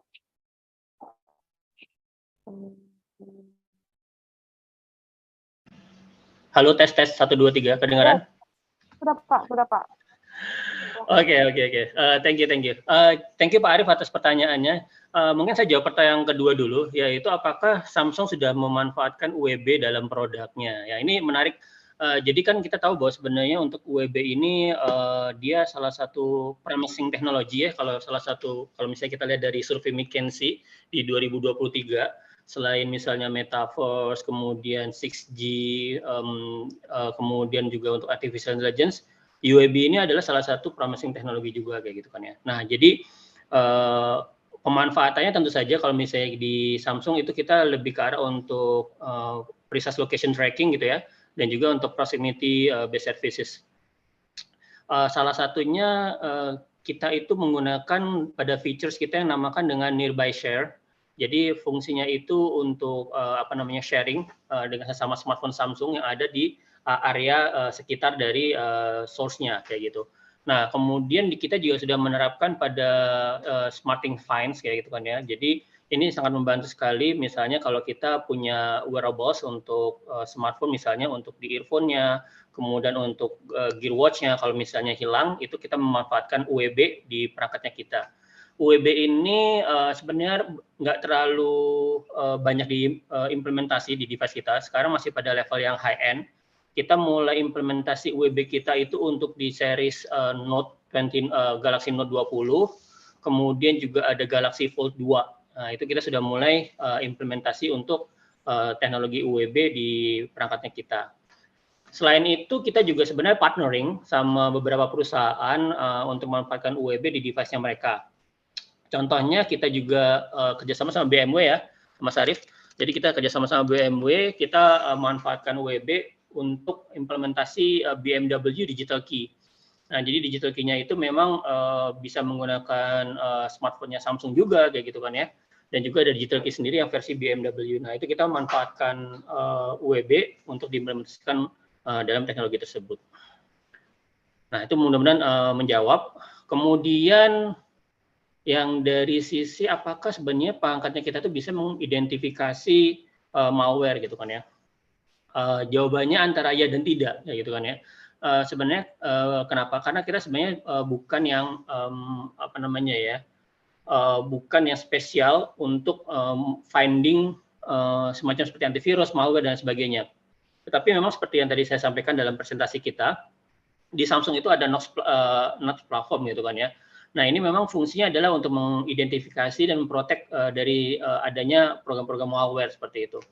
Nah, dia itu programatiknya itu misalnya contohnya kita menyediakan secure booting, real-time kernel protection, termasuk juga device encryption. Di beberapa produknya kita, itu kita juga punya bundle gitu ya, misalnya sama McAfee, itu untuk built-in antivirusnya. Tetapi memang untuk yang proaktif seperti McAfee kita tidak menyediakan saat ini. Tapi kita memang punya platform yang memang memproteksi kalau misalnya ada malware yang ingin menginterupsi ke dalam Samsung device. Misalnya juga mungkin Bapak pernah dengar tentang Pegasus, itu spyware yang cukup fenomenal, yaitu kan ya. Nah, itu dia menggunakan zero click method. Samsung mungkin akan segera meluncurkan apa yang kita sebut dengan Samsung Message Guard. Intinya adalah kita bagaimana kalau ada misalnya ada image gitu kan ya akan menjadi bait-nya seseorang yang ingin menempatkan spyware di dalam device kita tanpa ada misalnya kita klik atau apapun itu ya, artinya zero click. Nah, kita akan meluncurkan mudah-mudahan nanti dengan ada perangkat yang baru kita akan meluncurkan apa namanya kita sebut dengan Samsung Guard Message. Nah, itu kita memang sudah menyediakan kayak satu dalam tanda kurung ya kayak karantina kayak gitu kan sandbox-nya kita sehingga si message yang spyware ini tidak akan bisa berinteraksi dengan operating system dan lain sebagainya. Dia hanya akan ada di dalam ruang karantina tersebut pada saat dia masuk sebagai messaging kayak gitu. Nah, mungkin itu kurang lebih yang bisa saya sampaikan untuk terkait dengan pertanyaan dari Pak Arief. Terima kasih banyak. Terima kasih Pak Banu. The last two question is for Mr. Terence McCabe. Are you still here with us? Yes, I'm still here. Okay. So you have received two questions in the chat box. First, what kind of support that we need to ensure safe and effective use of digital twin into the services? And then the next question is, what are the key indicators of 5G advanced compared to the regular 5G? It is improvement of speed only. So I give the floor to you to answer the question, sir. Okay. Well, thank you. So, you know, we heard earlier about enabling safe and secure sharing of personal information. I think all of the things that were said earlier about the framework for ethical AI and for secure sharing of personal data apply to digital twins. There are many environments in which digital twins can be brought forward within an industry, within a secured environment. If you think about digital twin in a manufacturing facility, then that can be secured and created without risk to the privacy or security of the data. But if we're looking at digital twins of a public space, then the security and anonymization of data needs to be considered very carefully. Something as simple as a digital twin of traffic information can become a problem if the information that's collected by cameras observing traffic flows starts to incorporate personal identification information and then gets fed into an unintended secondary use case or is accessed by bad actors. So I think digital twin technology as itself can be applied today in safe and secure settings. But in order to bring forward digital twins into the public domain, into areas like healthcare, and to do that with the trust of the community, then we need ethical, transparent regulation of data privacy and how AI is applied to the data that's being collected. And with those things in place, the digital twin concept is incredibly powerful. It can allow us to take AI algorithms and apply them to large information bases that we create as a secondary effect of the network technologies that we're deploying. And it can be done in such a way that people see the benefit rather than being scared by the potential negatives. But I think that regulatory framework is very important from day one. In terms of 5G Advanced, I think one of the key things here, as we've moved from 4G to 5G, the difficulty is that the standards and a lot of the complexity of the 5G standards are about enabling use cases that take us away from mobile broadband and introduce low latency, reliability, and massive connectivity of endpoints. But that set of capabilities really is only completed by 5G Advanced. 5G as is launched, and in particular 5G non-standalone mode, really only addresses enhanced mobile broadband. It doesn't address any of the industrial use cases that were the intended target and the motivation for the creation of 5G. So 5G Advanced now brings us, yes, there's improvements to bandwidth capabilities. It's more energy efficient. Using AI technologies in the RAN interface enables a more optimum use of spectrum, both to minimize energy consumption and to maximize throughput. But you have some other capabilities around, in particular, ultra-reliable use cases where multipath support becomes a necessity. You need the ability to be able to reach the endpoint, even if one network path has failed. You have a requirement for increased uplink. A lot of the 5G deployments have put tremendous emphasis on downlink speeds, but haven't correspondingly improved uplink experience. And uplink isn't that important for video streaming, which is the most common eMBB user application in the consumer space, But you start to look at industrial applications where you're streaming video or other sensor data back to the network, back to the cloud, then uplink becomes extremely important. And 5G Advanced really seeks to address that requirement. I mentioned earlier using LiDAR to detect a workspace. LiDAR is part of the technology behind some autonomous vehicle solutions. And when you start looking at the data volumes that LiDAR sensors can create, it is truly vast. And if you want to minimize the compute requirements in your autonomous vehicle and minimize the cost of that autonomous vehicle, the more data you can move to the cloud and process in the cloud, the more cost-effective your endpoints will be. And in order to make a dumb robot, you need to put the intelligence in the edge cloud.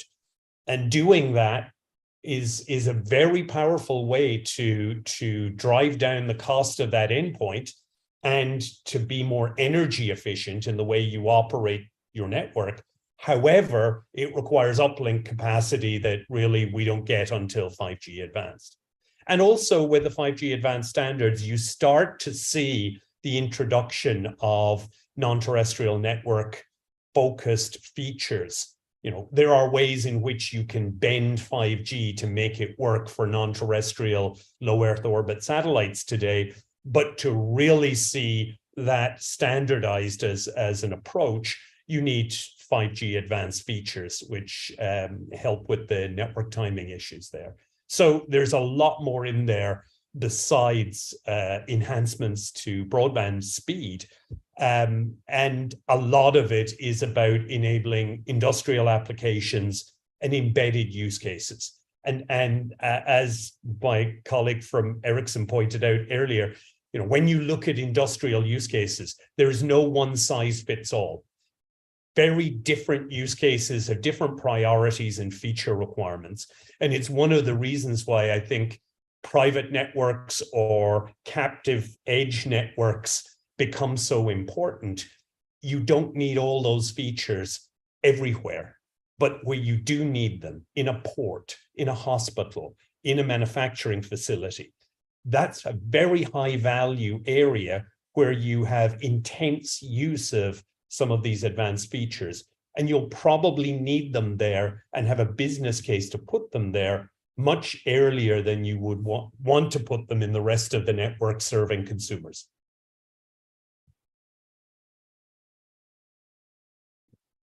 Okay, thank you, Mr. Rasik, for your answer. I believe we have no more questions. So I think we can conclude our discussion today. Thank you for all our speakers for giving us your information and insight. I hope what we have today, what we discussed today, can bring benefit to all the participants that is present today. We'll give the floor back to MC.